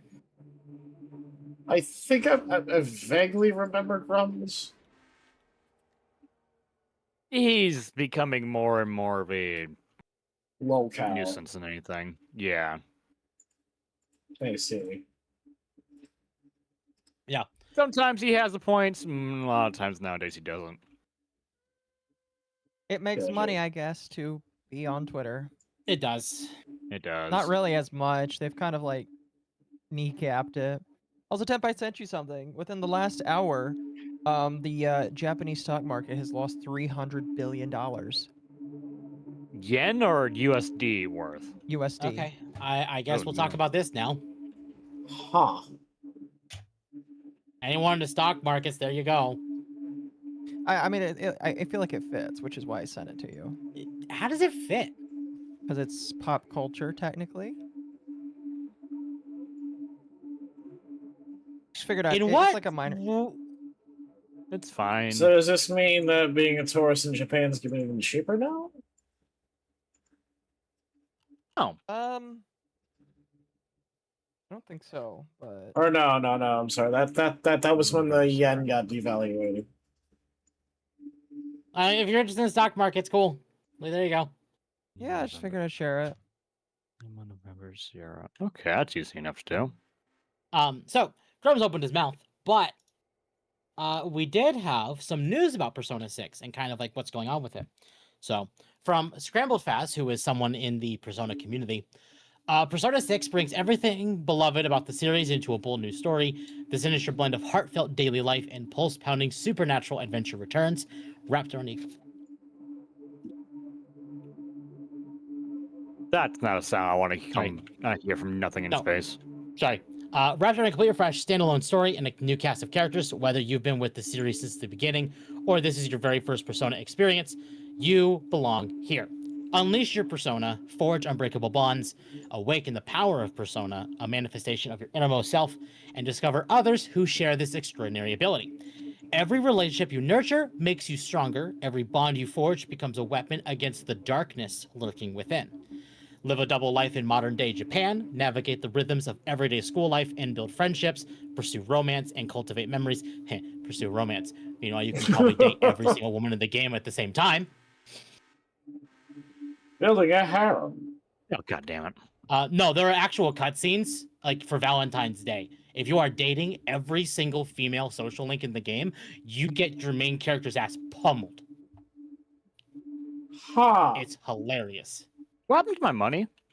Oh yeah, because I spent all my money on a fucking hazmat suit. Never mind. So, cultivate memories that matter, but beneath the surface of familiar streets and quiet neighborhoods lies something darker. Strange rumors, unsettling urban legends, and occult incidents that only you and your closest allies can face.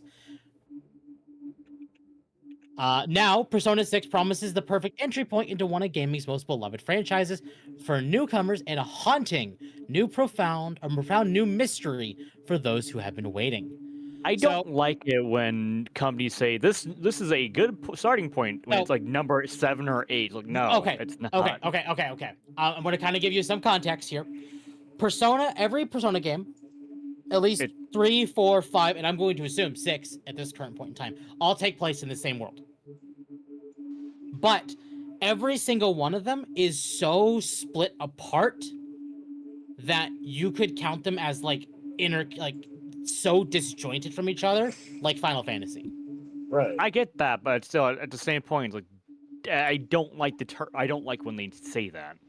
It rubs me the wrong way. No, that's fair. That's very fair. I don't blame you for that one. But for people who did not catch it onto it, this is going to be horror themed, and in fact, I've already seen Scooby-Doo memes related to Persona 6.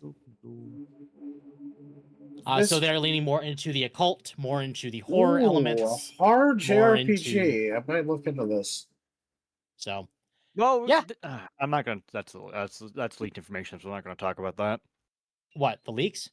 Yeah, I'm not gonna talk about that because that's leaks. I mean, you can talk about it. I was gonna say is a aspect of it being something that we're all familiar with right now. Yeah, but I'm not gonna talk about that. That's a leak. So, I don't know. I think we're obviously gonna probably not see any more Persona 6 until at the earliest Summer Game Fest. But I think at this point, I think that's all we're going to see until probably Summer Game Fest next year. Maybe we would see it in Game Awards, but I doubt it. I doubt it, because again, I think what this was this like them showing it to us now to be like, hey, it is coming. But I think after this point, we're waiting on Persona 4 remake to finish. Huh. Well, Once remake is out in February, then we're going to move on and we're going to start seeing Persona 6 more and more and more. Whoever said I needed a gun to show the American spirit, I just found a rifle. Has there been any horror-based Persona? Yes. Well, as far as like the actual Personas, yes. As far as the games, technically 3. Do you think they're gonna do a Joker reference again? I'm the No. Joker, baby. No, I don't. So Persona 5 had mild references to 4. Case in point, like they had Akechi. Akechi's like the top detective in Japan. And they had a little joke with, they were talking to Naoto. Like, you don't get to see her, but you can hear, like, they were talking about her and how she was kind of criticizing Akechi. Or you saw a billboard in Shinjuku with Risei on it. Just, like, little nods here that point to other games in the series. But it's, like, it's nods and it's not, like, vital information. Yeah. It's like, if you played older games, you'd catch these Easter eggs. It's like, okay, cool. So, I don't know. This is cool. Persona 6 is coming. I'm really excited for it. Yeah, I would be excited for it too. I think my problem is I haven't played any of the other ones, so. Yeah. The fan base is kind of a turnoff for me. That's why I typically been. The fan base is a bit bad. I won't deny that. But the games are fun. I like the games. Fan bases always suck. They do. They can suck, yeah. But this was not the only thing that was announced that's like important to the people that hang out around here. Okay. God, I don't know why I'm so bad about not grabbing these things. We were having a bit too much fun earlier today. We were. Power World got its announced 1.0. Yes, it did. It's also got its very own card game coming out soon. It does. And by the looks of the Really? trailer, Card game? yeah, they're having the TCG. Yeah. Um, And by the there- looks of the trailer, I can safely say "fuck you, Nintendo." Yeah, there's a lot of fuck you, Nintendo, in this trailer. That is literally Giratina right there. It's like Charizard mixed with Giratina. Yeah. That's just fucking. I'm surprised they didn't get That's more Rayquaza. politically incorrect with the animal cruelty stuff. Yeah, no, this is just Rayquaza. It's that's all this is, and that's cool. But I wanted to point out, I'm gonna go back in the trailer a little bit. What is this character riding? Good question. Riding the PAL. She's riding a PAL, which is something that Nintendo forbade with their To be honest, they've been able to ride pals still for a while, though. You couldn't fly with your pals though. I thought they got rid Pals of are stored in No. the balls. They have not gotten rid of that. I played it recently. You could fly with okay, them. cool. So, obviously, we see her flying with this PAL against whatever this Rayquaza looking thing is. You're the drone And here. a lot of the animations are actually very clean. But it's also this is a pre-rendered trailer, so. Look, it's a swordfish. Not really a swordfish. I love Yeah, I how don't know how I the feel boat about is that, literally because a the blade. line That was funny. I admit this one is mildly disturbing.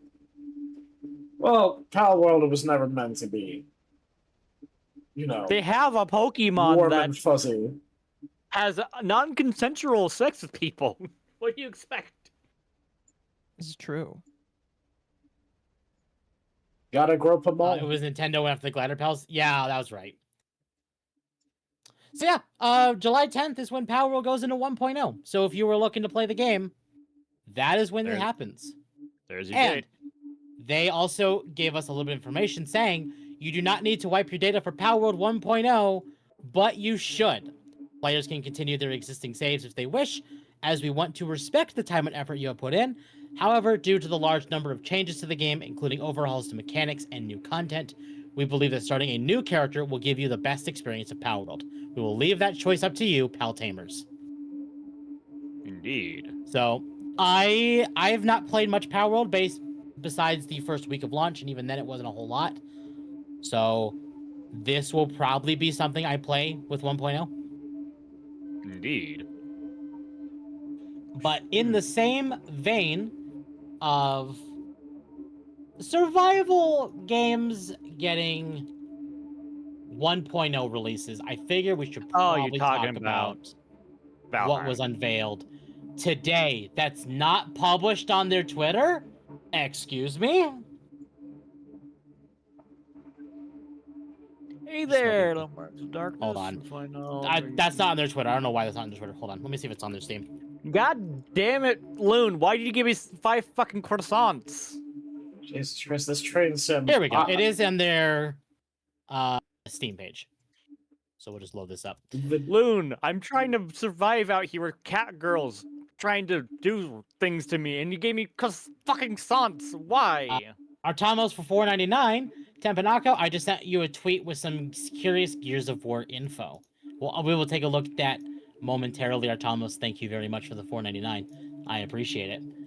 Valheim has a release date. Vikings, for a long time, you have asked when we will see the release of the Deep North. And at last, we have a date to offer you. Valheim 1.0 will arrive on September 9th with new enemies to kill, bases to build, and weapons to craft. The release will hit PC, Linux, Mac, Xbox One, and Xbox Series X and S as per usual. And now we're also adding PS5 and Nintendo Switch 2 to the roster. Of course, there will be full crossplay between all the platforms so that you can play with your friends. Thank you for being with us on this journey thus far, and stay tuned for more information as we get closer to release. So we'll go ahead and turn on the trailer and mute it because loud. But Valheim is getting its 1.0 trailer. Whoa. They really need to fix the Ash ones. They do. So the most experience I have with Valheim is actually from a Destiny creator called Glad.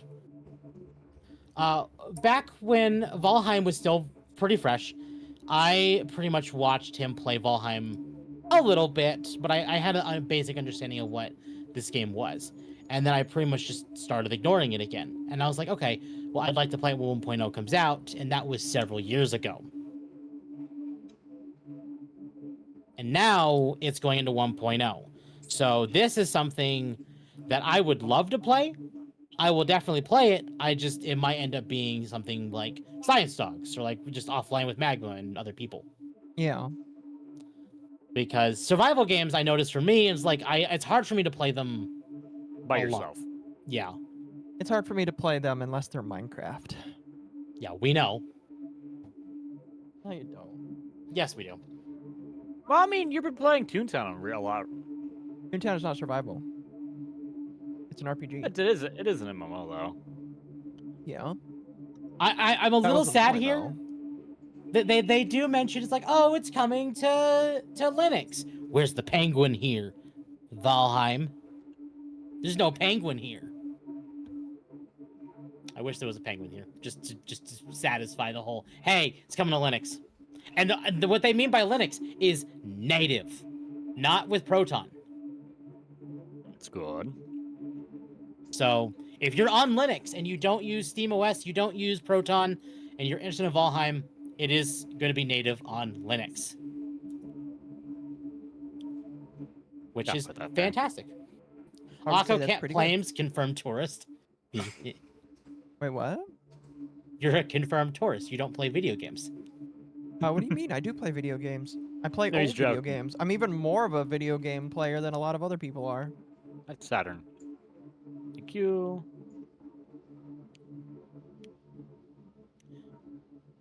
All right, I figure we'll probably talk about it because it's been mentioned. Gears of War E-Day was also announced today. Gears of War E-Day, I'll admit, it's interesting. It's better showcase than it was for the fucking Laufey.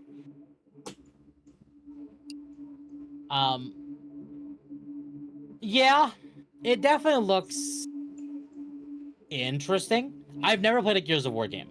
Neither have You should. I know I should. I know I haven't. Why is it? Okay, I'm actually in Silent Hill now. What the fuck?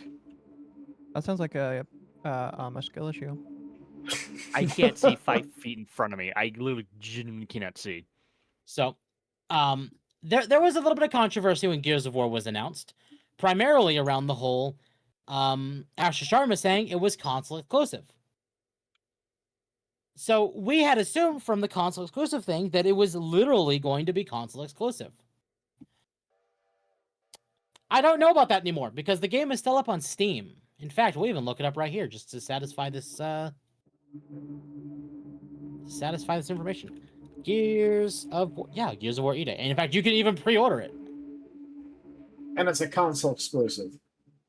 Yeah. So no It's PC no port. Xbox console exclusive. We don't know if they mean for console exclusive it's only between the Xbox, between the Switch and PlayStation, or if it's just only going to be on Xbox.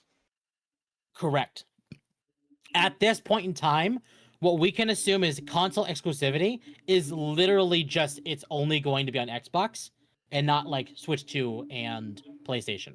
Chat just said someone is going to flop it in turn. Gears 1 and 3 are Gears 1 through 3 are great. Gears 4 gets the Halo 4 treatment, an okay game. Then Gears 5 fucks over the character and story because woman. Yeah. That's about Gears what I 5 heard. is bad. Gears 5 is very bad. Is it really that bad? Yes. So, I mean, I hope the game's good, but as someone that's never played a Gears of War game, I'll be honest, I got nothing to add. Oh! It's definitely an interesting game, but I'm also like, I don't know. Why are the bells telling for me? God, I'm sorry, please. I'll pray. Please don't leave me alone. In fact, and I didn't know this, I was just set this, and I will pull it up. I don't think it really matters, but we'll pull it up. Did you know that the Coalition's technical director, Mike Rayner, and Kate Rayner are the same person? Wait, what? Apparently, Oh, these two people are the same person. Did he trans out? No. Yes. I don't know. Two different people. Again, like I'm not gonna say like oh my god, this is an indication of like good or bad game. It's just this is a Confused. Did he thing. trans out? I mean, I can see the same facial structure. But I will admit, we were kind of asking like, because she has a slur or not slur, a lisp, and looks like she's almost 60, and it's like, what happened there? As long as they're a good dev, I don't care. Yeah, that's about where I'm at. Is like, Because like not everyone in the trans community is like woke or whatever. I've met a lot of trans people who are Catholic. I've met trans people who are conservative, libertarian. mm-hmm. Same facial structure, same forehead. Yeah, I'm noticing that. In fact, same eyebrows. Honestly, I don't give a shit. As long as they can do their job and not insert politics into shit, that's all I care about. I agree with that. And I thought that was interesting. But they're saying it's like, oh, this is why the women look manly. I don't know. Maybe I'm wrong. I have not played Gears of War. So, tell me if I'm wrong. But isn't Gears of War supposed to be kind of pseudo grim dark? Give me a sec. I'm going to send you a picture of a female character in Gears 3. Okay. That might help clarify like some the things. male and female characters have always been kind of chunky. Yeah. Well, if you think of it like from like Warhammer or you're like Doom, They're very brick shit house. Yeah. It's like depending on like the feeling You're of it, welcome, it's like Stoner. if it's kind of grim dark, it's like I kind of expect the women to be a little beat up and almost kind of like brutish. Also, aren't like the soldiers? If see, I've never played Gears before. I want to get into Gears, but like, aren't the soldiers, particularly the group characters you follow, aren't they like enhanced in some way too? I don't know. I need to pull from the direct wiki. Anybody here in chat who has played Gears, can you confirm that for me? Because I would assume. Look up Alex from the Gears of War comics.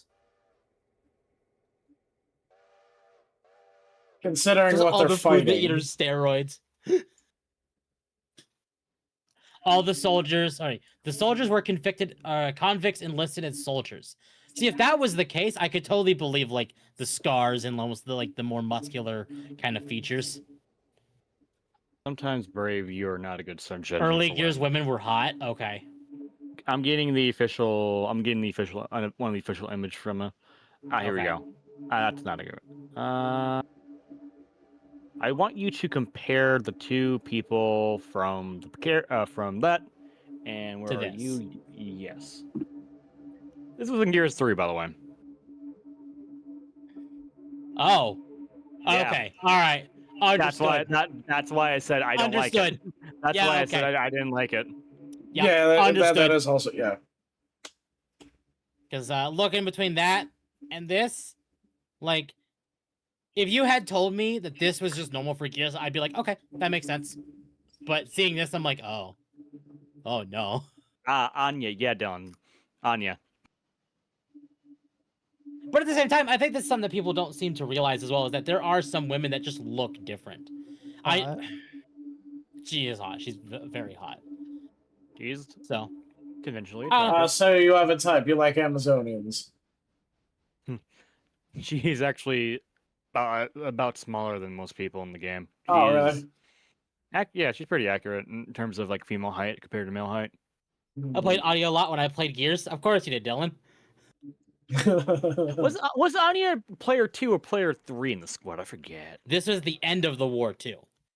Yeah, this was a Gears 3. This was at the end of the war when she went from a passive to an active part of the world. Okay. So, player. I mean, if that's the case, I can. This makes this more believable. Cog soldiers are not enhanced outside of the getting the train, get you trained like a motherfucker. Probably some steroids and a lot of protein. They're just like that. Says per box for $5. Box for $5. Thank you. Cog soldiers are not enhanced outside of getting to train like a motherfucker. Probably on some steroids and a lot of protein. They're just that normally. I just assume because they're like, on a distant planet in a futuristic setting. So, let me check that out. So, I mean, I know there's some people that were like excited that we're talking about Gears of War, but I'm like, I don't got a lot to talk about with Gears of War. All I know is the game looks interesting. The fact that they're using the Retro Lancers and Proto Lancers as a thing is really indicative of what they're actually trying to do. They're trying to be as accurate to the time as what they can be, because during the initial outbreak, Chain Lancers weren't a thing. It was literally just a Retro Lancer with the bayonet. Okay. Yeah, I wasn't sure if it was a sequel or a prequel. They made it sound like it was from someone that never played Gears of War. A lot of it made it sound like a sequel. It's a prequel. But then I was listening to people talking about it in call when we were watching the showcase. It was a prequel. It's like, okay. It is during E-Day, Emergency Day, when the Locusts come out of the ground and started killing people. Right. At the start of the war. And then I feel like this is probably the biggest announcement that came out of a lot of the showcases there. And let me grab it because I need to find this. Why is there a cathedral here? And you've been posting so much. Because why haven't you been posting so much? Oh, those are demonic incantations. Lovely.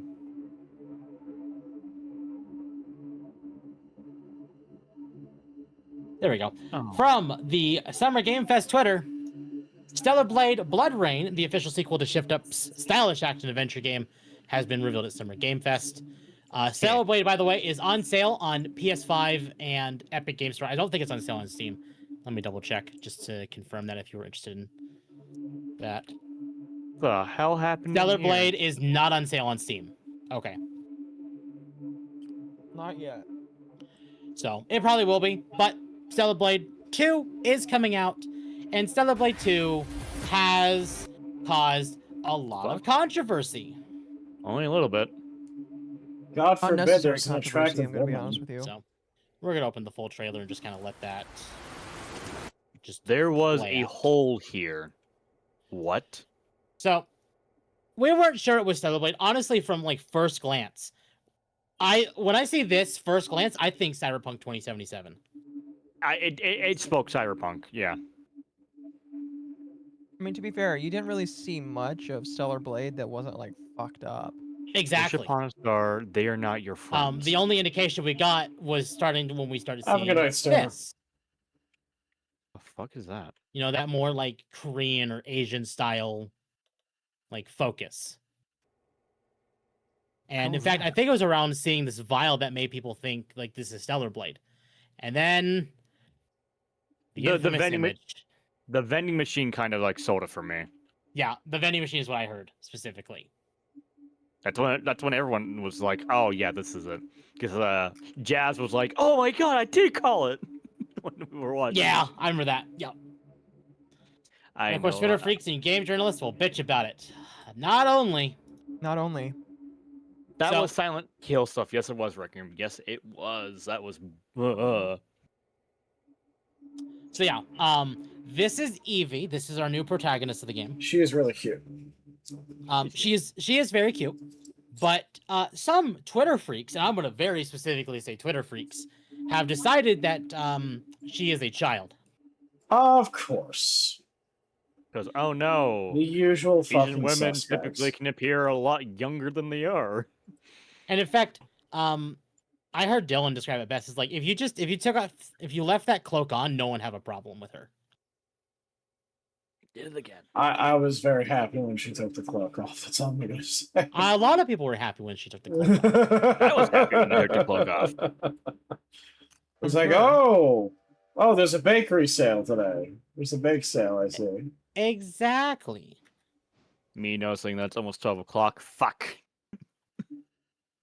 So obviously, when I saw this, it's like okay, it's immediate. Like we knew that they're turning into essentially Natipas from the first game. At least that's what it looks like. I've not finished Stellar Blade 1. Looks like it's So I more could be cult wrong. stuff. It looks like it's cult stuff because they are purposely turning into Nativas. Yeah. So, Evie is definitely different from Eve. Eve is more like a sword user, whereas Evie is definitely more akin to like what you'd see of like a monk in like Final Fantasy or a typical like game where you, like the character uses like their fists, like a fighter.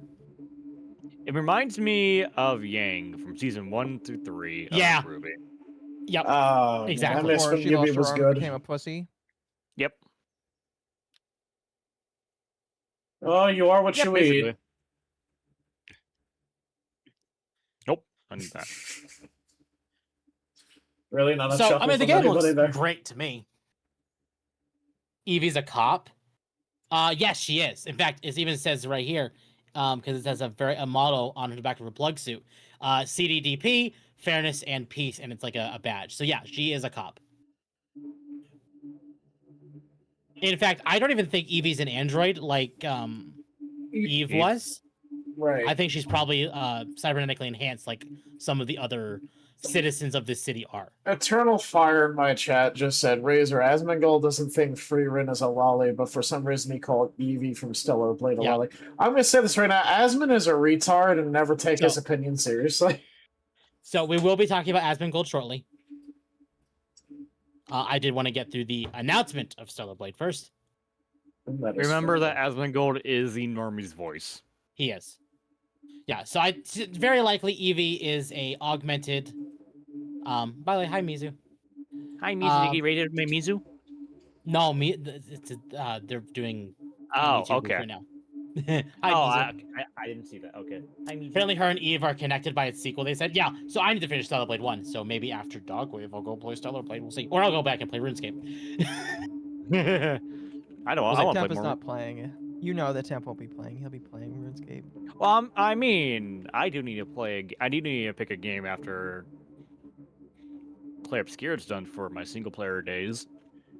Let me see if I can find the Asmongold, like the video that he was talking about. Which one? There's like 3 of them now. Oh, you stopped streaming. No, I didn't. No, he didn't. He's still there. Oh, why is it not showing up? Oh, never mind. Okay. Yeah, Kerfer, be careful. There are demons about. There we go. All right. So I don't know if this is the exact clip. Akko, you'll have to find it for me if I'm wrong. But this is a clip of Asmongold talking about I didn't watch Eevee. him with this clip. I've only seen the comments about it. Okay. Oh, okay. Well, let's watch the clip then. This is 23 seconds. Chat, if this isn't the proper clip, you can put that in Dogwave suggestions. I would greatly appreciate it. So, Okay. I blame you for getting me killed. I'm listening. Scarlet Sin. That's the beginning and end of it all. How about you try taking a hit?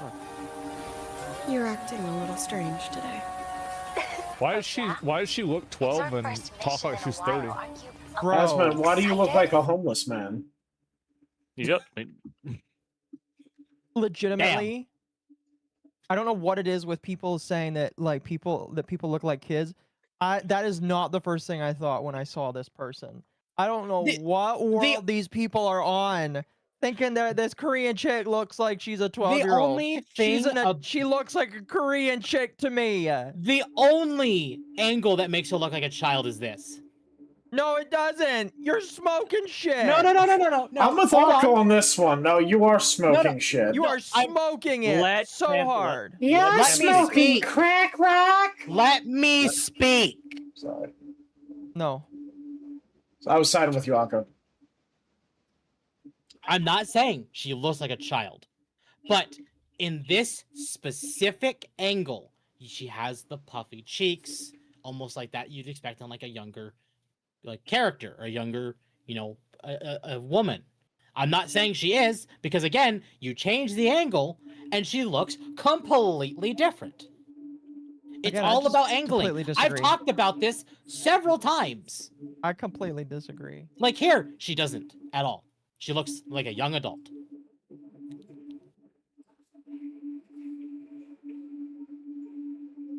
So done. his whole clip here is stupid.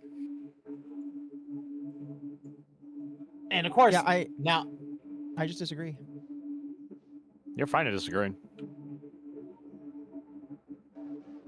I disagree as well. She doesn't even look like a child at an angle. She just looks,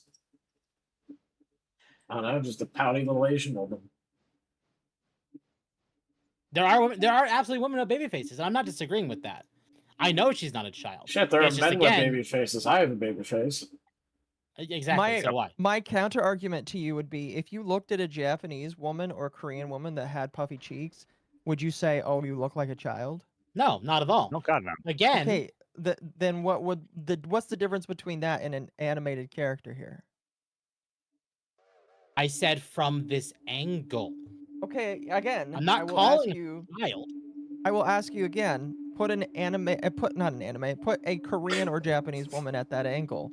Would you say you are a child or you look like a child? I would say that she doesn't look like a child. Again, she's That's the problem that people have. That's why people are upset with Asmongold, Temp.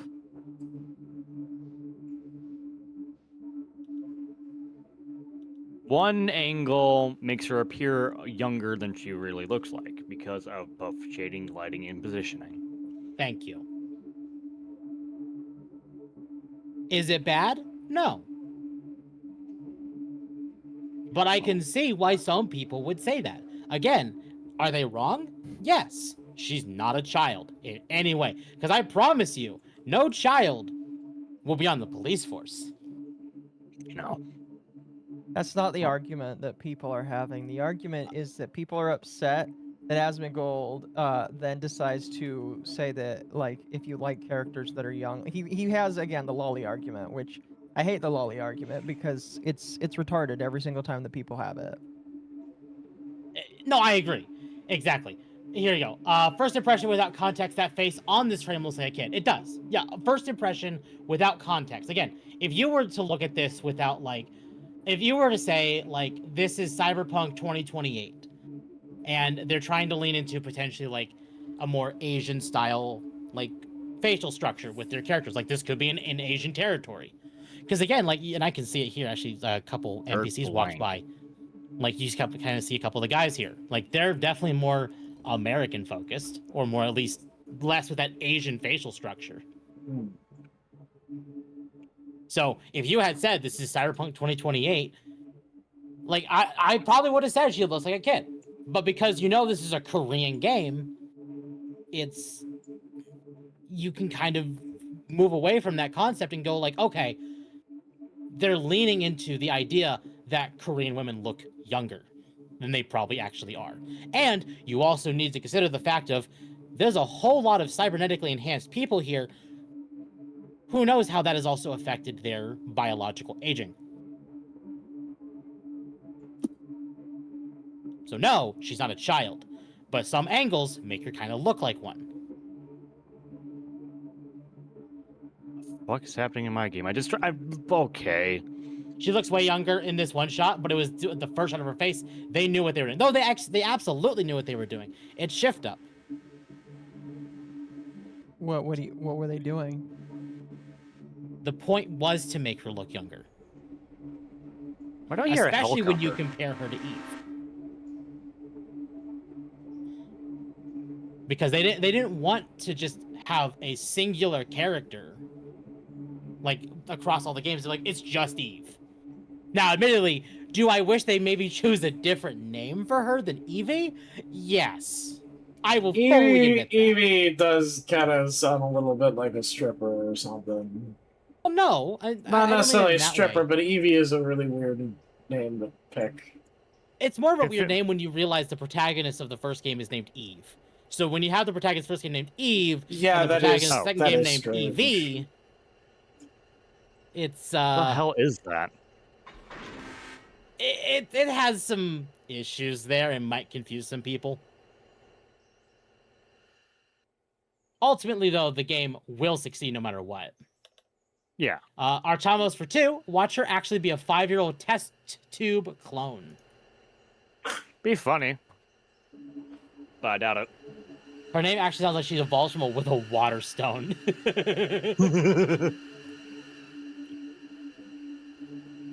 After no, this, I'll be wrapping she's- up stream pretty soon, she's guys. not a child. No game. I will confidently say she's not a child. What I will say is that specific angle that people are latching onto, I could see what they are talking about. How is this? Good enough. Okay, admittedly, I will also say this. This specific angle, is she also kind of has that, like, oh, what's her name? Oh, God, the chick who's in everything, the younger, like, what's her name? The chick that married Tom Holland. Zendaya. Oh, they're married? I thought they were dating. Yeah, they're married now. She does kind of have that, like, Zendaya look to her. Not in a bad way, but... Funny thing is, Eve was hit with the same arguments of you calling her a child. She was, yeah. And Dylan's correct. I've talked to Dylan about this because he's, like, really into the shift-up space. The second she has a Yuri scene, she's going, people are going to stop caring. And he's right. He's absolutely right. What the hell is going on in my ears right now? I hate it. Hold on, I need to do something real quick. I need to order food.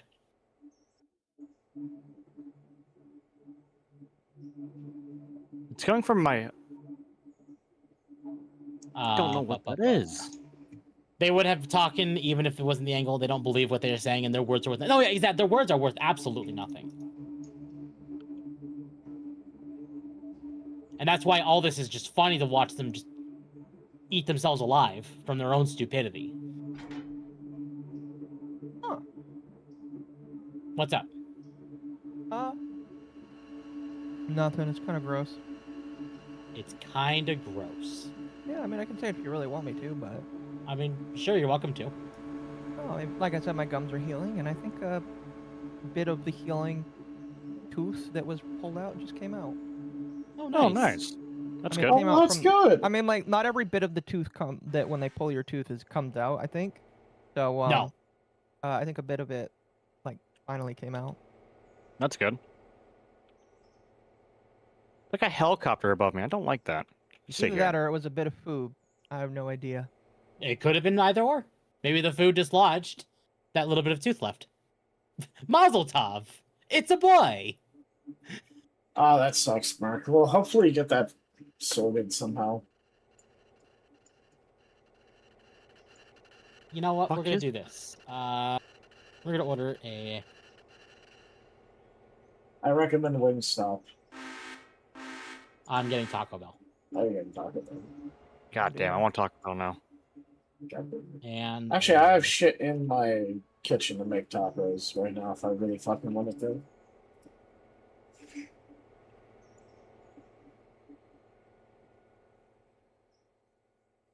Okay, cool. Ordered. Awesome. Did you literally just order Taco Bell? Taco Yeah, where'd you Bell, order it Taco from? Bell, product placement, Taco Bell. It's called... I know someone who's near the Taco Bell. It's I'm called like, his "Hey, dad. Can you come? Can you get that and pick it up for me and bring it home? It's called Dad's Out to get Yeah. stoner food. Daddy, So- can Yeah. you get me some Taco Bell, please? Hey, living with The family has its Fuck are boon. you? Living with family. has I a know. lot of a I boon. lived with family for a bit. I know. Trust me. Ugh. The fuck are you? Now I want a grilled cheese burrito. Well, I'm getting a grilled cheese burrito, and it's steak. I hear it's I'm good. sorry for interrupting, but I just see a death orb flying above me right now. I'm gonna touch it. Hello. Oh, it's angry. It's angry. It's angry. It's angry. Ah! Isn't the character's name a combination Ow. of Atilia and Lolita? Thank you, guys. Ah! Oh my god, the game audio and the green crashed the game. Nice. Good job. So, Thank you guys so much for watching. I'm sending you guys over to 10. It's 12 o'clock. oh. Well, okay. The game crashed. Here. Ah! Go I over can and say link- hi to Tim. Magma here. I'll just oh, there you go. I was gonna be like, Yeah. yeah, but there you go. I'm gonna stay on Dogwave Temp, but holy hell, that was kind of weird what happened. Thank you guys Jack, so come much say for hi. watching. We're talking Stellar Blade. I will see you guys tomorrow with. I will see you tomorrow with For Final a Fantasy new 14. quarantine. We have another person joining us in the VTuber chat and the VTube studio. Yeah. Bye bye, everyone. Evie Yeah. Fox. Well, the ox. Are you is gonna going keep back. talking, Temp, or are you just gonna be done for the night? No, I'm not Or done. not, We're or not not done. Temp. I'm sorry, I meant Magma. Magma. No, I'm no. My stream went on for 5 hours. I'm done streaming. The game. The game gave me a reason to. Sorry, end I don't know why I had the two of you mixed up. My bad.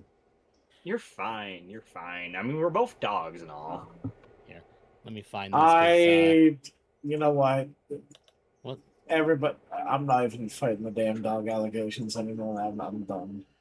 All right, well, we're not looking at that. Stellar Blade drama continues. Asmongold is facing huge backlash from the community after doubling down on his stance against lolly characters in anime and hentai.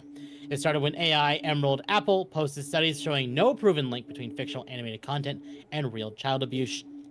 Real child abuse. Asmongold asked for the data and criticized the Danish report. What was the sample size of their research? When the poster explained it was a review of existing literature with no direct causal link found, Asmongold said the sample size was 0 because it wasn't a study or research. They literally just asked experts and concluded there was no connection because no direct research on the topic was done. He also pushed on the 2008 study asking were the images shown to the subject real girls or anime lollies. He later doubled down. Yes, that's exactly the leap I'm making. Lollies look like children, so people attracted to lollies would on average be more likely to be attracted to real children than someone who's not. Obviously, as shown in my chart, it's not a one-to-one correlation, just a trend. He stands firm on the content is harmful and blurs line with pedophilia. And they post an image of Asmongold with Evie. Asmongold not being a normie challenge impossible. I mean, I'm surprised that people haven't recognized this. I've always thought that he's got enormous opinions. My problem is so many people cheered him on as like this based guy, and I'm like, I don't know. He's I'm really pretty not sure you're based. just waiting for him to say the wrong thing. Yep. And recently, this is his second wrong thing that he said. He even cheered on the abortion thing of The eugenics another shit, family. which is fucked up. He was okay with it until he figured out that the channel basically did torture porn. And he was like, actually, you know what? I'm not cheering this on because you guys do torture porn and this is probably making you more famous. And it's just like, listen, I appreciate that, but that's not a reason to cheer on this eugenics kind of shit, man. So Yeah, we will not forget about the eugenics thing. Like that people aren't stupid, and the internet is forever. So, I'm gonna be honest with you. I think the thing that kind of disappoints me the most is that there are some people that probably talked about how dumb the argument about the Stellar Blade game is. However, I'm curious to know which people didn't mention Asmongold because they're trying to suck up to him right now. Mm-hmm. I have not really done a lot of research on this one specific thing because I'm going to be honest, it's not really my thing to look up. I'm not really that interested in it.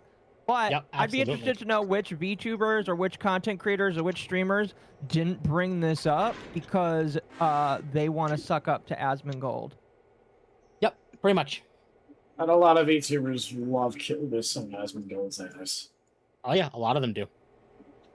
And if they didn't, like if they were willing to criticize the Stellar Blade opinions but not criticize his, that really tells me a lot. I'm going to be honest with you. Mm-hmm. Eugenics is based. Changed my mind. Oh. What? All right. I was watching his stream when this happened. The entire chat was criticizing him for this take. I'm not surprised. Plus, Asmon looked bored as shit when he was watching the Stellar Blade trailer. To be fair, that's his normal impression, like facial expression. Like he just always looks bored. Not really surprised with that. In fact, Bandman jumped into the conversation here. For the Stellar Blade haters, again, it's not the Asian countries and cultures problem that's your Western diets are so unhealthy that you physically age so badly despite your true age, that you perceive adult Asian women from other countries as looking underage. And she gave some examples. From 1998 to 2019. This chick is 56. That image was a while ago though. Okay, but that woman probably has like makeup on. Right. This 50-year-old Japanese woman has stopped time and keeps looking younger by the day.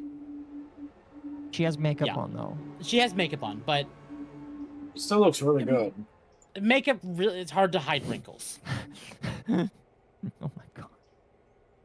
Also, as you said, it's really not hard to keep the wrinkles at bay if you know how to take care of your skin right. Exactly.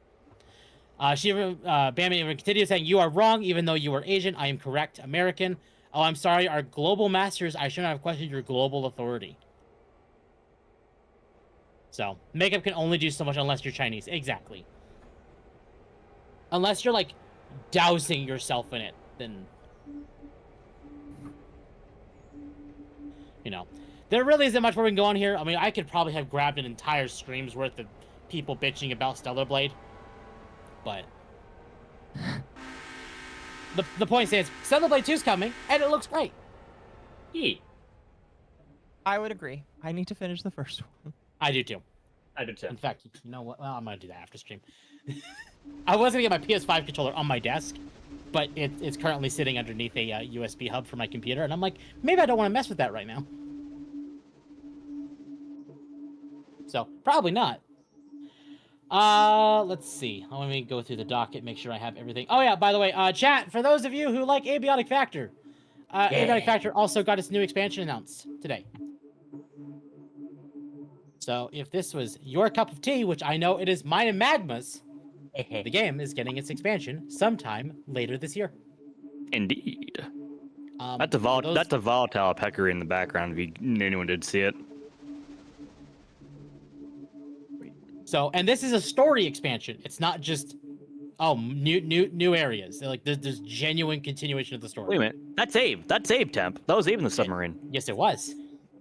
Oh shit. Did you not watch this, Magma? No, I did. I didn't realize it was Abe in there. I thought that was a player character. So, Abiotic is back on the menu. Obviously, this is not coming out till like Q4, based on what they have said, but it's still coming out. And they got this whole like GTA San Andreas kind of vibe with the coloring.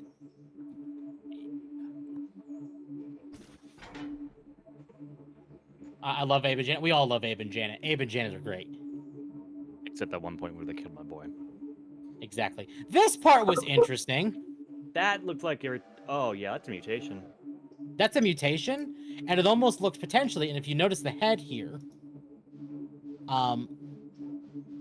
right there, it's almost like a head crab. A peccary. Huh. That's a No, pet I know, pet. but like the concept of like a head crab. Yeah. This entire like area thinks that it's a different version of Caleb. Yeah. So we're probably getting another horror type area. Probably leaning more in like the same range of like Half-Life. Oh please, that'd be amazing. That'd That be would cool. be amazing. Speaking of which, was Half-Life 3 announced during this Summer Games Fest? No, I of don't course want not. I don't want to talk about it. Jeff Keighley lied yet again. Of course he did. Also, Spyro 4 was announced, like a proper Spyro sequel was announced. Mizu cameo again. Yeah, we had another Mizu cameo. Admittedly, when we started watching this trailer, we weren't certain it was Spyro. We were joking around, and to be fair, I never played a Spyro game. I've played a little bit. I did 100% completion of the first game, but a lot of this did not feel like Spyro. But then we started seeing this, and I knew immediately what it was. We all did. We all did. Spyro is back. So is this a brand new game, or is it? This is a brand new game. Okay. And it's got a lot of people excited because Spyro had the same problem as Crash Bandicoot for several years, where it had a lot of really bad games to act like sequels, and when people just wanted more from like the first 3 games. So we got more classic Spyro. Indeed. So, yay, if you're looking forward to Spyro, hey, it's coming out. This is actually one that Microsoft does also own, thanks to their purchase of Activision a few years back. The Activision like title card threw a lot of stuff. Yeah, it did. So, Spyro and Crash are basically brother franchise. They are. They absolutely are. Yeah, it's the same. Well, same form of devs. Yeah. Got Cowermon for $4.99. The last Ronin announcement was awesome. For a second, I thought it was canceled because the movie was canceled as well. That's right. So TMNT, The Last Ronin, was also announced this Summer Game Fest, and that one threw a lot of people for a loop. Because that surprised they made a one game of is that. being done by Platinum Games. Yeah. Oh, that's gonna be good. So for people who don't know, Platinum were the people in charge of Metal Gear Rising: Revengeance, Nier Automata, and what's some other very specific ones to point out? Bayonetta, Another good one is Transformers Devastation, a game that Transformers sadly Devastation. you can't Yep. get access to legally right now. No, you can't. So And it's one of the They best are the ones- Transformers games next to the War for Cybertron. Anarchy Reigns. Yep, they did something for Square in the last few years, and that definitely hurt them. Oh, apparently there was a new trailer for Metro 2039 that dropped. There was, yes. And it was I very did not see good. it. I did not see Another it. franchise I need to get into. So Tom Kenny is voicing Spyro. Hasn't he always voiced Spyro? Or no? Oh shit, Mickey VT, thank you for the raid. Hello everybody, I'm Raised up Tactical World VTuber. Welcome Raiders, welcome. Currently on my friend Tim's podcast Dogwave. We're talking about the Summer Game Fest and the Stargate drama with Amazon. Welcome, Raiders. How y'all doing? This is my first time running into you, Mickey. Thank you for the raid. I'm sorry about that, Tim. Oh, you're fine. Metro was the Xbox Showcase in the new game. Okay, it's just the new games. Okay.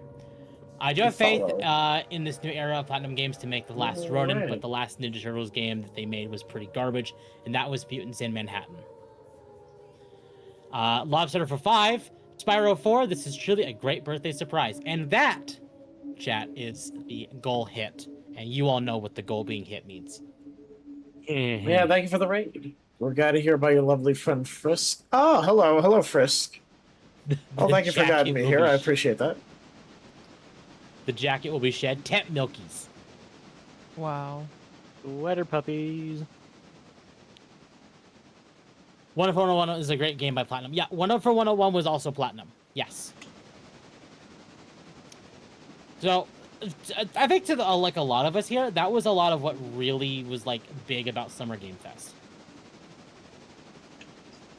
Or well, I guess this entire week of announcements. We're still awaiting a rumored Nintendo Direct. Nah, that's never gonna happen. Maybe. I don't believe that one, but that one is rumored to be on the 9th. So we'll see. That'll be announced tomorrow if it is. Why tomorrow? Because they're going to announce it 24 hours before the actual event. Oh, fair.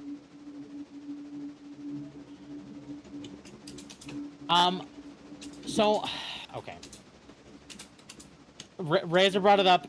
Well, you know what? No, hold on. This is something I wanted to talk about because this is stupid. What? Actually, Like, no, we're not going to talk about this thing. We're going to talk about something else. Director behind Hollywood phenomenon Backrooms is a 20-year-old YouTuber who still lives with his parents. Okay, chat. The New York Post doxed the creator of the Backrooms movie. Of course they did, because they don't want competition. So for his safety, I understand that they made an article about it, but for his safety, we're not going to read the article because I don't want to. Yeah, let's not. I don't want the poor guy getting attacked. But yeah, the New York Post was salty that the Backrooms basically shat all over Star Wars. I mean, as it should. I'm sorry, Disney deserves to be punished. Because Star Wars is Disney, and Disney, unless they are the top dog, no one's the top dog. It's kind of gay. So they doxed where his family lives, where he lives. Now, to be fair, I've also heard that he has also moved and doesn't actually live with his parents, and that his parents may also have moved, and they doxed an old location that they used to live in. So they Still doxed a bunch messed of up. Random people then. Yeah. Still very messed up. The point stands, though, no, it's it very messed definitely up. is. Chaos Smash 64 for $2. $5 says Spyro game will have millennial writing. It might, but hopefully no not. guarantee of that. So I wanted to bring that up. If you go see the Backrooms, I'm gonna watch after it comes out in DVD because I'm not gonna go to theaters to see it. It's something I don't really care much about, but I hope it's good. I hope people that want to go see it is good. This is a good movie. Maybe. Oh no, sorry. There was one more Summer Game Fest announcement I wanted to talk about. Oh, I cannot believe I completely just skipped this, and I'm an absolute idiot. Guild Wars 3 was announced. Oh yeah, you want to talk about this? You said I want to talk about this. Didn't you say there's not enough room? We'll make room. Obviously, we'll make room. Guild Wars ArenaNet announced Guild Wars 3, their first new game in almost 2 decades. So they were able to make a third game before Destiny made a third game. They were. I'm gonna make it even better for you. You know how Bungie's like, okay, we're done with Destiny 1, we're done with Destiny 2, we're just gonna maintain them, have skeleton crews. ArenaNet, the day after they announced Guild Wars 3, they also said they are going to continue development of Guild Wars 1 and 2 well into Guild Wars 3's lifecycle. All 3 games will be getting content updates and maintained for several more years. So that tells me that they're making so much fuck you money that they can just continuously update all of the games. Pretty much. Now, they did say they are going to go back and update the Guild Wars 2. What they're going to do is they're going to, once the current expansion story finishes, and that like everything is all done, all the content is done for that. They're going to take a potentially up to 2-year break on releasing expansions for Guild Wars 2, and spend that time reworking the core game for Guild Wars 2 by updating to Hall of Monuments, which is essentially like Moments of Triumph in Destiny. My only problem with it is I don't play Guild Wars. You know I don't play Guild Wars. Yeah. This trailer, you said this was like during the major war and the like that was hinted So the first. Guild right? Wars 3 takes place in a region called Or. In Guild Wars 2, Or has been sunk by an evil wizard and has since been risen from the dead by a dragon. Why does the trailer and why does this feel like more like modern D&D, like all whimsy and happy instead of dark depressing? So, because this game, as far as we are aware, takes place many years before Or is sunk under the ocean floor. So this was essentially, as far as we are aware, during the Guild Wars, which is an actual in-story event that happened. So the races and the story here is before Or gets fucked, as far as we are aware. So even though it is Guild Wars 3, it is still a prequel. It's like kind of like Red Dead Redemption 2 in that regard.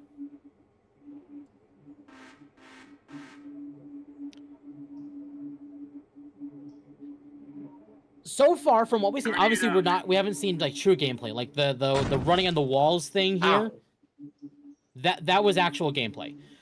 There's some implications that they're gonna kind of lean into maybe more like a Warframe style, like of like over the shoulder camera, which I have no problem with. It's still going to be an. Oh, go ahead. Sorry. And yeah, Rackham's right. The main story could probably still lead into Or being sunk. Correct. It absolutely could. But I think this is an area of Guild Wars lore that they wanted to touch on in the games. And there is some surprising things. I don't notice Norns, but in Guild Wars 1, we only had humans as a playable race. Guild Wars 2, we got humans, Asura, which are essentially like the Lalafels of Guild Wars. Like they're the midgets, essentially. Yeah. We had the Silvari, which are essentially the tree people or the elves. We had the Norn, which are basically Vikings, and we had the Char, which are basically desert cats. In Guild Wars 3, they couldn't do Char or Silvari, because one, the Silvari weren't even created then, and the Char were at war with each other, so the Char just, they don't matter here at all. Instead, it looks like we might have humans, Asura, which I don't know why Asura, because Asura doesn't make sense, because they should have been underground before Primordus attacked, which is another dragon. Norn, and then Coden, which are just basically giant polar bears. Chat, we get to play as polar bears. In armor. Ha! Roar indeed. I might end up playing a Coden. That might be metal as hell. That'd be cool. Instead of playing a female, Tim's gonna play a bear that a female can go to. Oh my god. Bear fuckers! Bear You don't get the fucking- meme? The females chose the bear. I know, I get it. I get exactly what you mean. And I'm making a meme to Baldur's Gate 3 when journalists got mad that you could fuck Halsin in bear form. No, they were happy that you could fuck the bear. Yeah, they were. That one looks pretty brown to me. Normally in Guild Wars 2, they're white. This is just a different, like, subspecies of Coden. So big gay furry's okay. Oh shit, you're right. Nope, never mind, no longer playing Coden. If Final Fantasy XIV has taught me anything, we leave the big furries alone. Oh god. Oi, Spider-Man, thank you for the raid. Hello everybody, I'm RazorwindVT, Tactical World VTuber. How y'all doing? Currently on Dogwave with Temp, Akko, and Magma. We're talking about the Summer Game Fest. How y'all doing? Damn, DEI hit Guild Wars 2. Guild Wars 3. Not really. Remains to be seen. No, I doubt it. I would say ArenaNet is kind of a similar problem as like Digital Extremes. Is like there is some of that in there, but it's not enough that like it feels like a problem. Speaking of which, Warframe is getting a major update soon, isn't it? It is next month. Or actually, this month it's actually getting its next story update. No, they made the white bears brown. No, so the brown bears specifically come from Janthier, or like that region. Which is their region, Guild Wars. People who play Guild Wars know. So, Guild Wars 3 is coming. Arena that's going to continue supporting Guild Wars 1 and 2. And once Guild Wars 3 comes out, they are going to go back to doing yearly expansion cycles for Guild Wars 2. It's just once Guild Wars 3 or Guild Wars 2's current expansion is done, they are basically going to take a small break to focus development on fixing the core game, or the base game, if you will, and development on Guild Wars 3. So, yay! If you're interested in MMOs, I do recommend Guild Wars, because Guild Wars is a pay once, play forever type of MMO. Really? So, yeah. Don't you pay for the seasons though? No. Well, you have to pay once for like the seasons and the expansions. It's not like a subscription fee. It's like you pay for that. There you go. Yeah, It's not that's just what a I meant. straight free to play.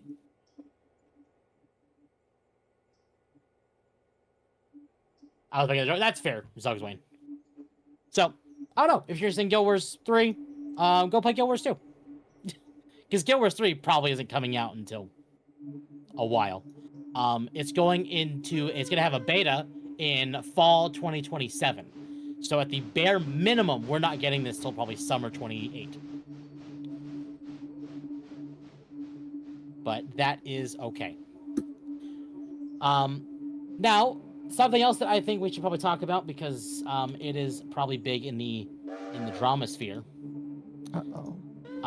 Amazon has axed the new Stargate series. Yes. Because God forbid, the existing fan base, deserves anything.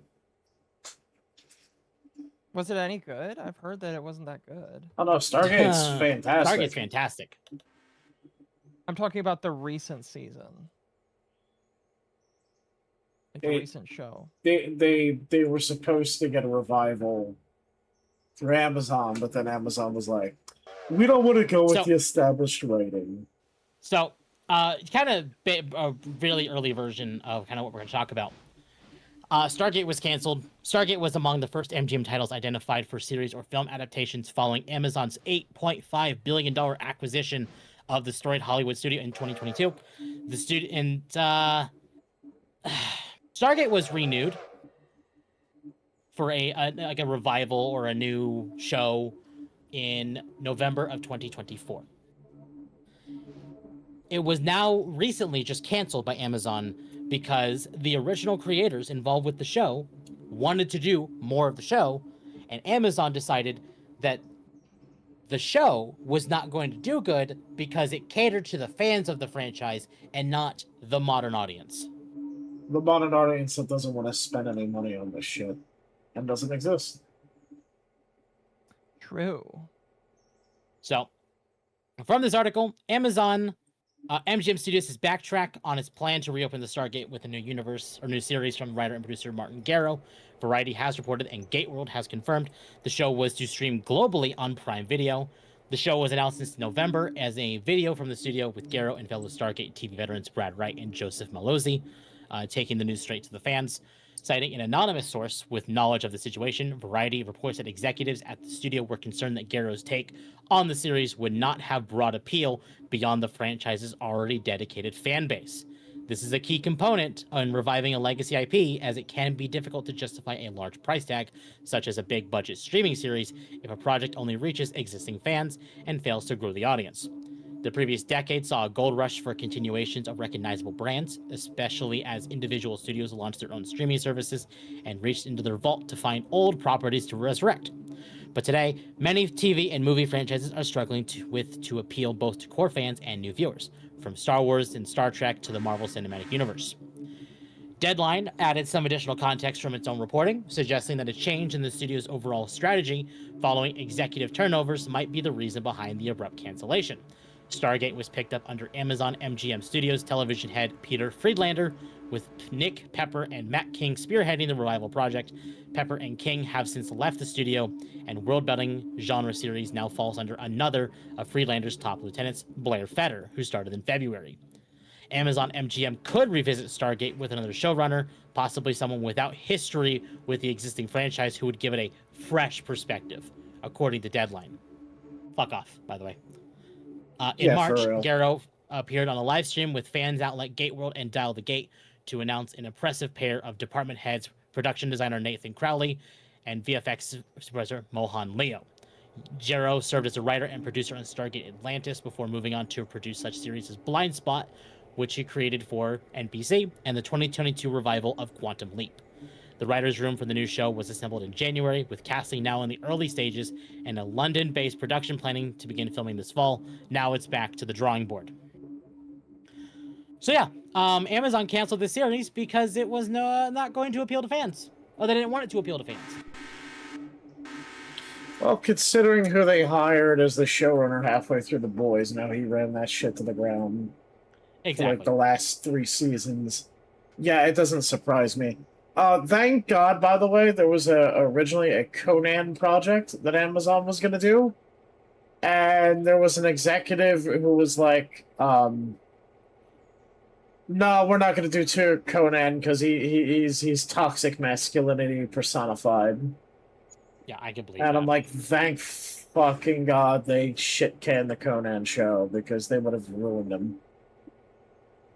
Well, they definitely would have, yeah. They would have, absolutely. So Joseph Malozzi, who was the executive producer for SG-1 and Atlantis, came into this, replying to Variety, saying, nope, no, sorry, gonna have to push back on this. We were ever mindful of creating a show that would have broad appeal. People who don't know Stargate would not understand that Stargate already had mass appeal to just about every walk of life, because you explored different worlds with different types of civilizations in it.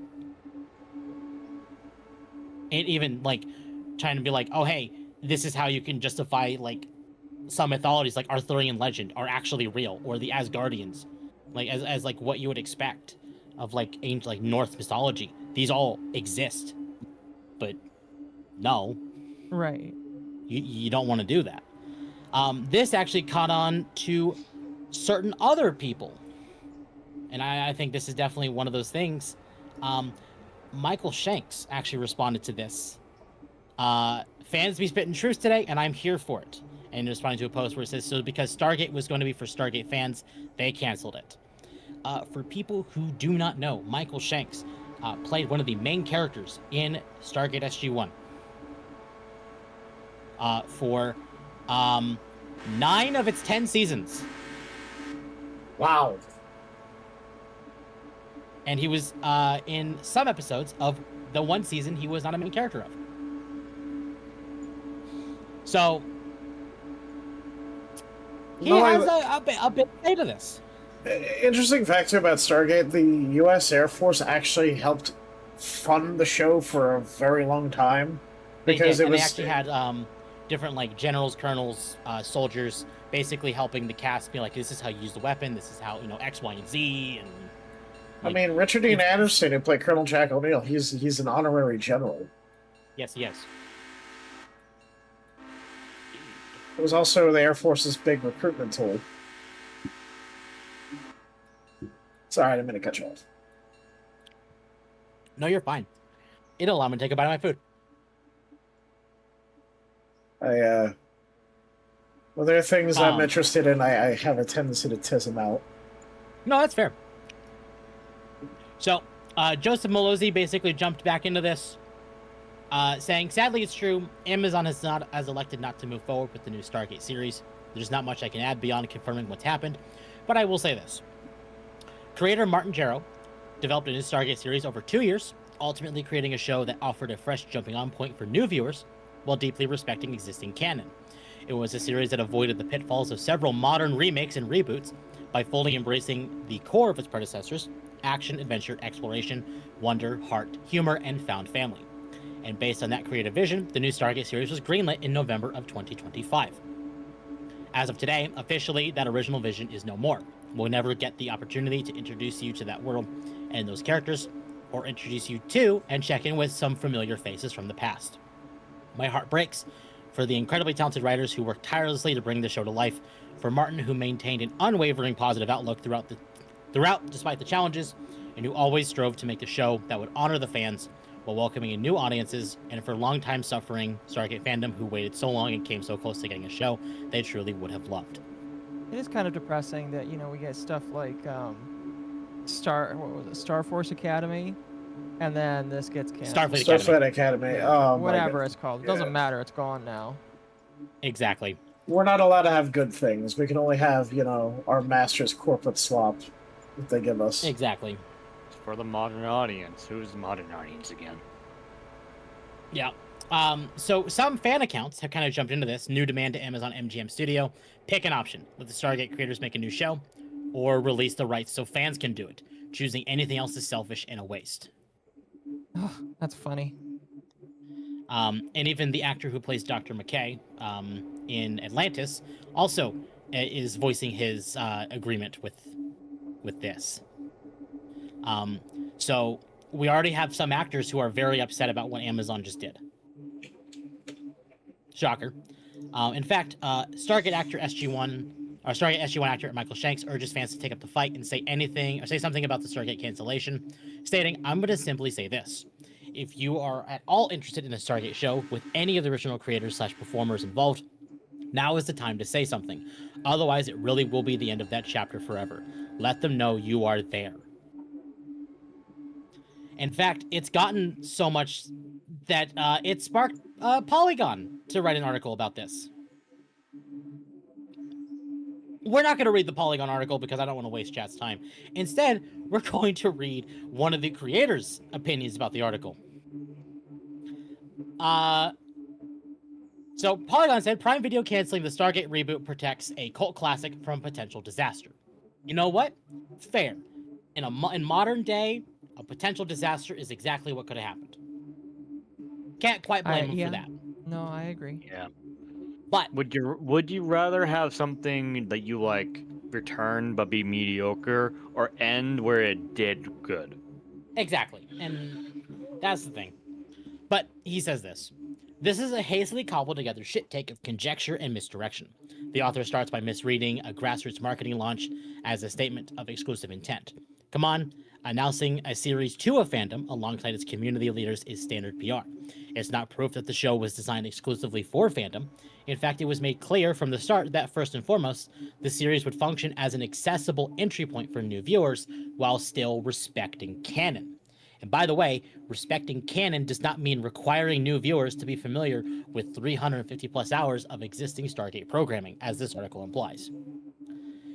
The author proceeds to support their point by launching into fanfiction. No plot points were revealed about the scrap show, but I can easily imagine, and they certainly do, what follows is a parade of cliches, a generic legacy sequel checklist that the author has conjured up from nothing and pinned to the news story as predictive evidence.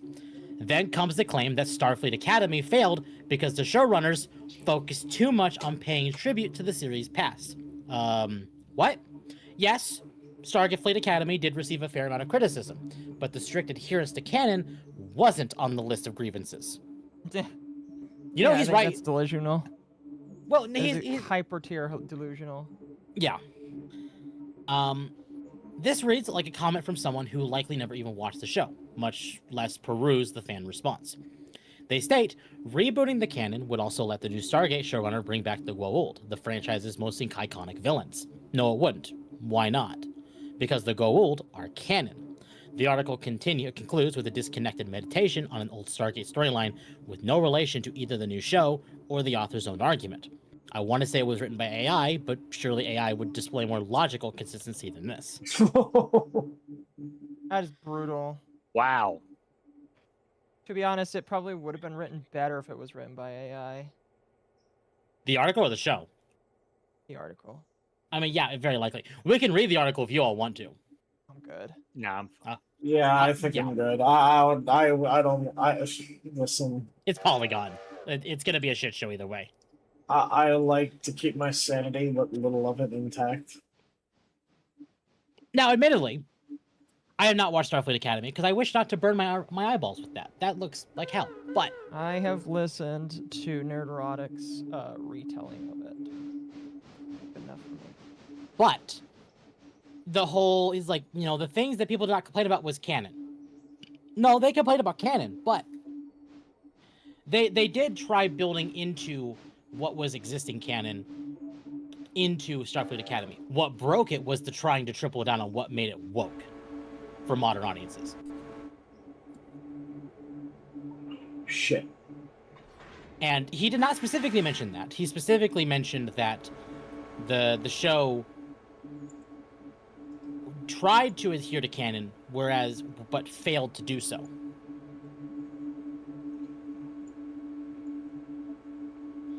But in fact, I think I had something else that just never added it to the damn docket. Let me make 100% certain I had grabbed that. Because I'm sure I grabbed something related to this. Where are you? Or did I not grab that? Okay, let me just go find it. Because so there is a petition running around to revive this show. Just like for Bungie to revive Destiny 2. This one I feel like has more weight to it. Probably because it actually has more real fans. It does. I don't quite. This doesn't look like the actual original petition.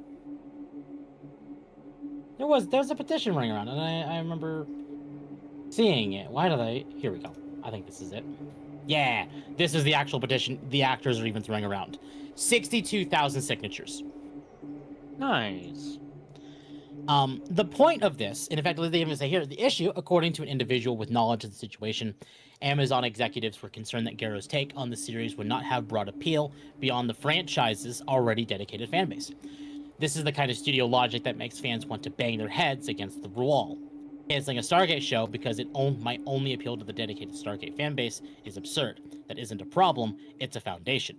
Stargate already has the thing most new shows would kill for: decades of loyalty, a built-in mythology, recognizable branding, and fans who have been begging for a series return. The idea that a franchise revival must immediately appeal to everyone on Earth before it is allowed to exist is exactly how the studios end up making bland, flavorless content that appeals passionately to no one. You do not grow a franchise by insulting or sidelining the people who kept it alive. You start with the core audience, respect the world, tell a great story, and let that passion spread. Stargate is not some tiny niche property. SG-1 ran for 10 seasons. Atlantis ran for 5. Universe ran for 2. The franchise has had movies, spin-offs, conventions, novels, games, and a fan base that never went away. And it's true. Like, there have been games, there's been movies, there's been 4 shows technically, but I don't count that 4th one because that 4th one is shit. But 62,000 signatures is not a small number. Amazon has to be looking at this. They're shooting themselves in the foot right now. Really a lot, though. Because they have a franchise that's already established. People love it. It's beloved by many. You have a fan base willing to throw money at you right now. And your competition right now, like Star Trek and Star Wars, have destroyed themselves because of bad just management. Pretty much. And you're just throwing this out the window. Like, have you guys not learned from what Disney did to Star Wars with the whole modern audience crap? Like, the modern audience is not gonna... These people you're trying to appeal to, they don't want to watch these type of shows.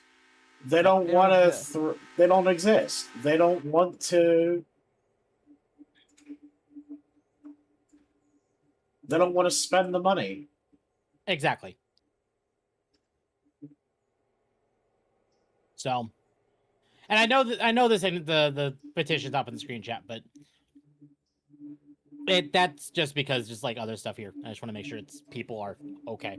So, yeah, no, the 62,000 people is definitely not a small amount of people I mean, it's not a large amount of people. So, Chad, if you like want to go sign that, there you go.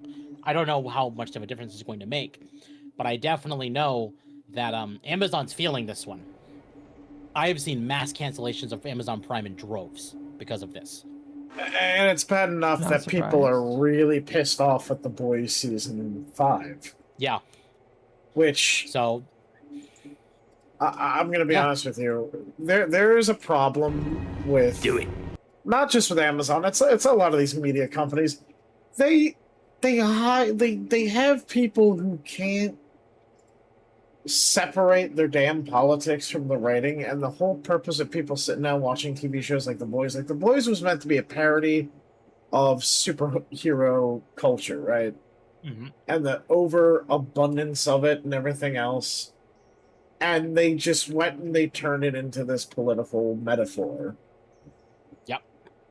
Absolutely. And a lot of there were even foreign viewers who were like annoyed to like even saying, like, people from Europe were like saying, can we not have American shows just shoehorn in American politics and everything?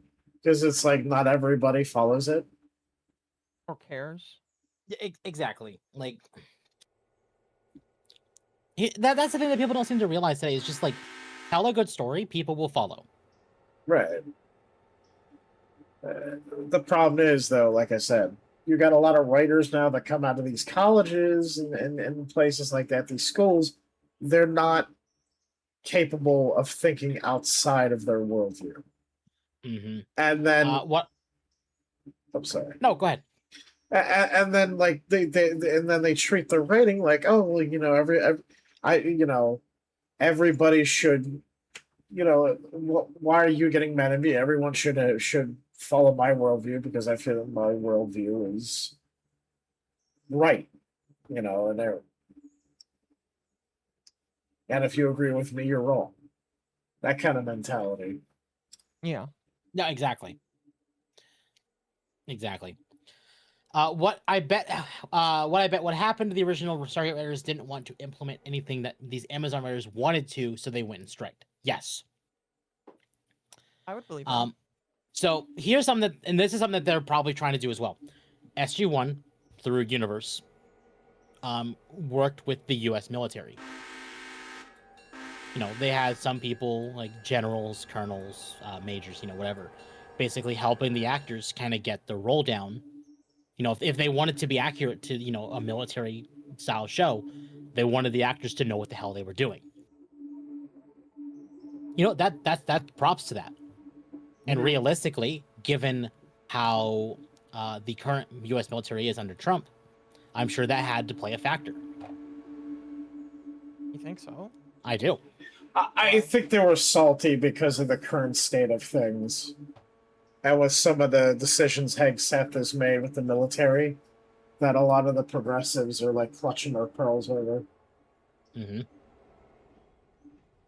And it could just be people mad at the fact that the Trump administration exists.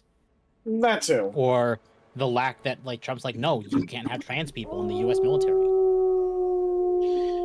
Here's my thing, right? As somebody who was prior service, right? You know, I have friends who are trans. I have, you know, I have some family members who are trans. But I'm going to be honest with you, with the military, with the way it is as an organization, as somebody who has worked in the military, there is, you got to see it from their side, and there is a lot of there's a lot of PR landmines there, so to speak, and a lot of liability there. Mm-hmm. And the thing is, too, you know, when you're in a fucking war zone, you know, first off, the enemy does not give a shit if you have preferred pronouns, right? Correct. The enemy doesn't, and not only that, you know, if you can't get a certain supply of HRT, and with how the military is and how long it takes for everything, I don't think the military can guarantee you're going to get your supply of HRT. as much as I would love it for trans people to be able to enlist and to serve, that is definitely a problem. No, I agree. I completely agree. It's a logistics problem. Like you know, I'd like for everybody to be able to serve their country if they want to, but unfortunately, you know, there are things, unfortunately, that the military cannot budge on. Exactly. Hormonal imbalance is a combat distraction. It is. Yeah. Welcome, Crow. I keep saying people saying Evie looks like a child, and to be honest, if they think she looks like a kid, I don't want to win 1,000 miles of a school. Yeah. Ultimately, yes.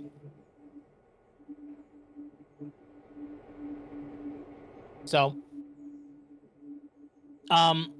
what I will say, chat, is if you want to bring awareness to this whole Stargate situation, obviously do it kindly. I understand people are very, very, very mad, but I'm going to look at it this way. If it doesn't happen, I'm not going to be mad. Because if it does happen, there is a chance they could butcher it. Based on a lot of their wording, I don't think they would have. But there's also a chance they would have. So if it never happens, they'll never butcher it. So it's like, do you want to see more and hope they do good? Yes. But do you also want to never see it and hope that it never gets fucked with? Also, yes. So, ultimately, I think I'd rather not see it and hope that it never gets butchered. Because because again, like seasons 9 and 10 sucked. Horribly. Like, oh my god, those were horrible. Bad. I would not know, sadly.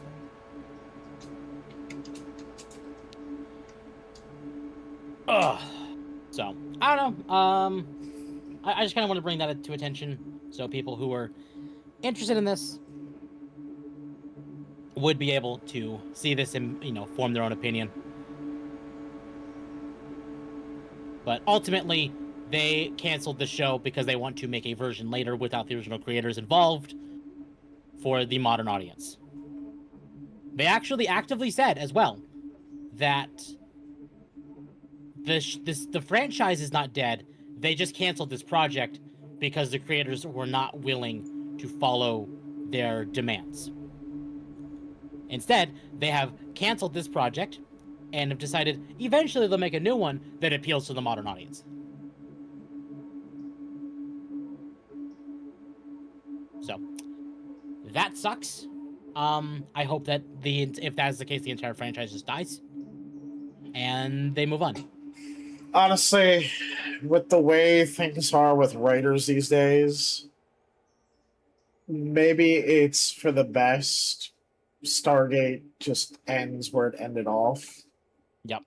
Because I'm gonna be real with you, it's funny because I've fallen out of Fallout. I love Fallout as a game series and everything. I love the setting and all, but I can't stand modern Fallout post Fallout New Vegas.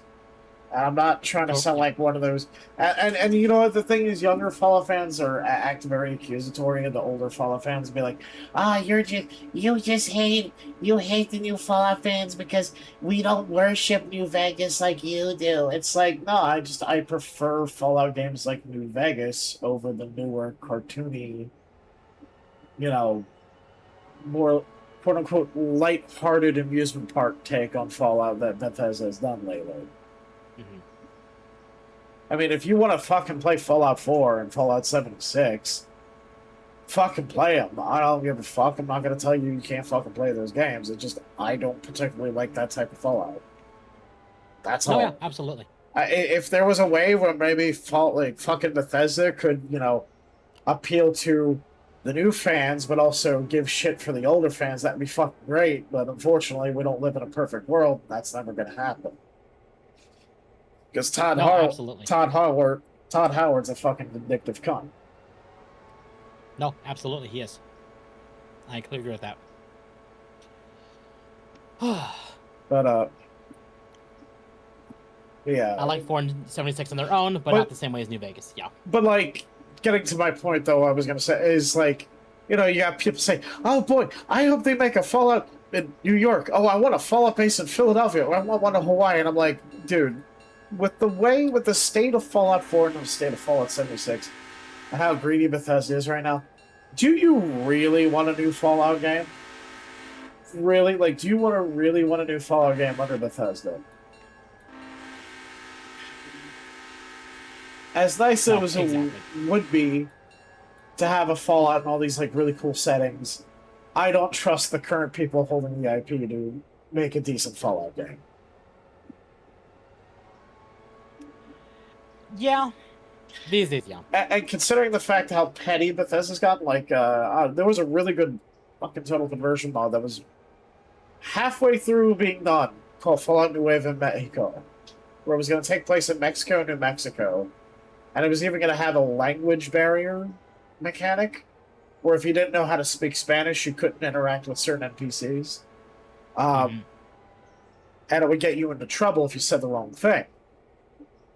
And what happened, there was a Bethesda exec who saw it being worked on, and how you saw the positive reactions to fans in the comment section for all the trailers, the developer updates, that he literally apparently called ICE on one of the developers who was a Mexican on a work visa in the U.S.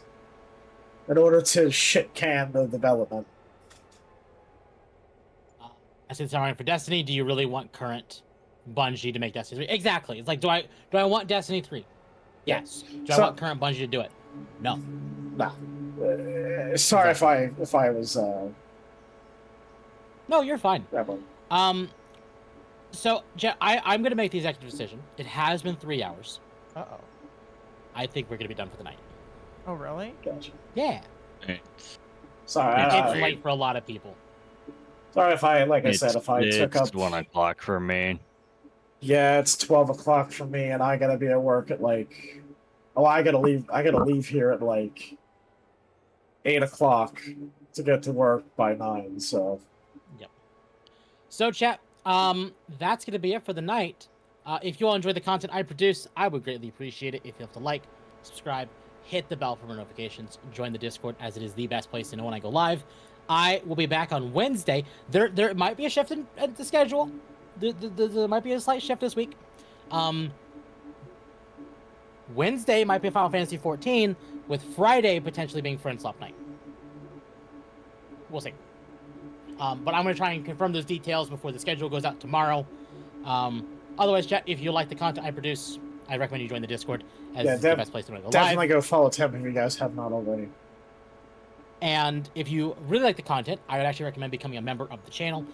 We have all the wonderful dog emotes. They are fantastic emotes. We love dog emotes. Razor, what are you doing next week? So Monday, tomorrow, I'm going to be playing Ghost Recon 2 for the original Xbox. Continuing my playthrough of that, I'm meant to continue it for the past several weeks. And then Tuesday doing Razor Warfare, and then Wednesday I'll be doing Battlefield 6. Awesome. And then the rest of the week Matt, I'm off. how about you? Oh, hi, yeah. Tomorrow, I'm streaming tomorrow, Wednesday, Friday, and Sunday again, more than likely. I'm going to be doing Final Fantasy 14, hopefully finishing up the Realm Reborn patches. Doing play obscure, and then Super Battle Golf with you guys, and then Sunday is probably gonna be more Voices of the Void. Yeah. And then Akko, what about you? More of the same. My schedule changes at the end of next week, so Hump Day will be returning the following. Woo. Indeed. And with that, chat, we're going to find someone to send you all to. I was going to raid Floofy, but I think Floofy's going to get ready to be done because Floofy has a model. I have a stream up, and he's winding down. Yeah, I figured. Okay, so we're not going to raid Floofy. I need to bug him to fix how he does his redirects, so I can redirect to him. But we're going to go ahead and send you all... Razor, are you to keep streaming, or are you going to be done? Oh, no, I'm going to be done. I'm gonna go and raid. I'm not sure who the fuck to raid, honestly, right now. I'm gonna raid Mizu. Okay, there you go. I'm gonna send you all over to Mizu on YouTube. He's not on Twitch tonight, just YouTube. Let's see. I'd raid on YouTube, but I don't have partner. And Kick, I don't think any of my people on Kick are currently live. Oh, did Mizu just end? Ha! Hold on. Before we send you to Mizu, let me double check if he just ended. We're gonna, on my end, we're gonna raid Agni Pintero. He is a femboy VTuber from the Philippines. Oh, yeah? I don't see Mizu live. I think Mizu ended early. Alright, so we'll go raid him. He was currently playing the Yeah, Division Mizu just 2. ended. So we'll go raid him. All right. No Mizu. Okay. Who are you rating then? Are you rating on YouTube or just Twitch? Twitch. Just Twitch. Okay. In that case, chat, no raid tonight. Lamau. I'm gonna send it over to Mizu anyway because he's still did AnyTubers. Otherwise, I will see you all Wednesday for Final Fantasy 14 probably. All right, there you go. See you all later. Have a good night, chat. Bye. All right, see you all later. Bye. Y'all have a good one. Okay, we're back.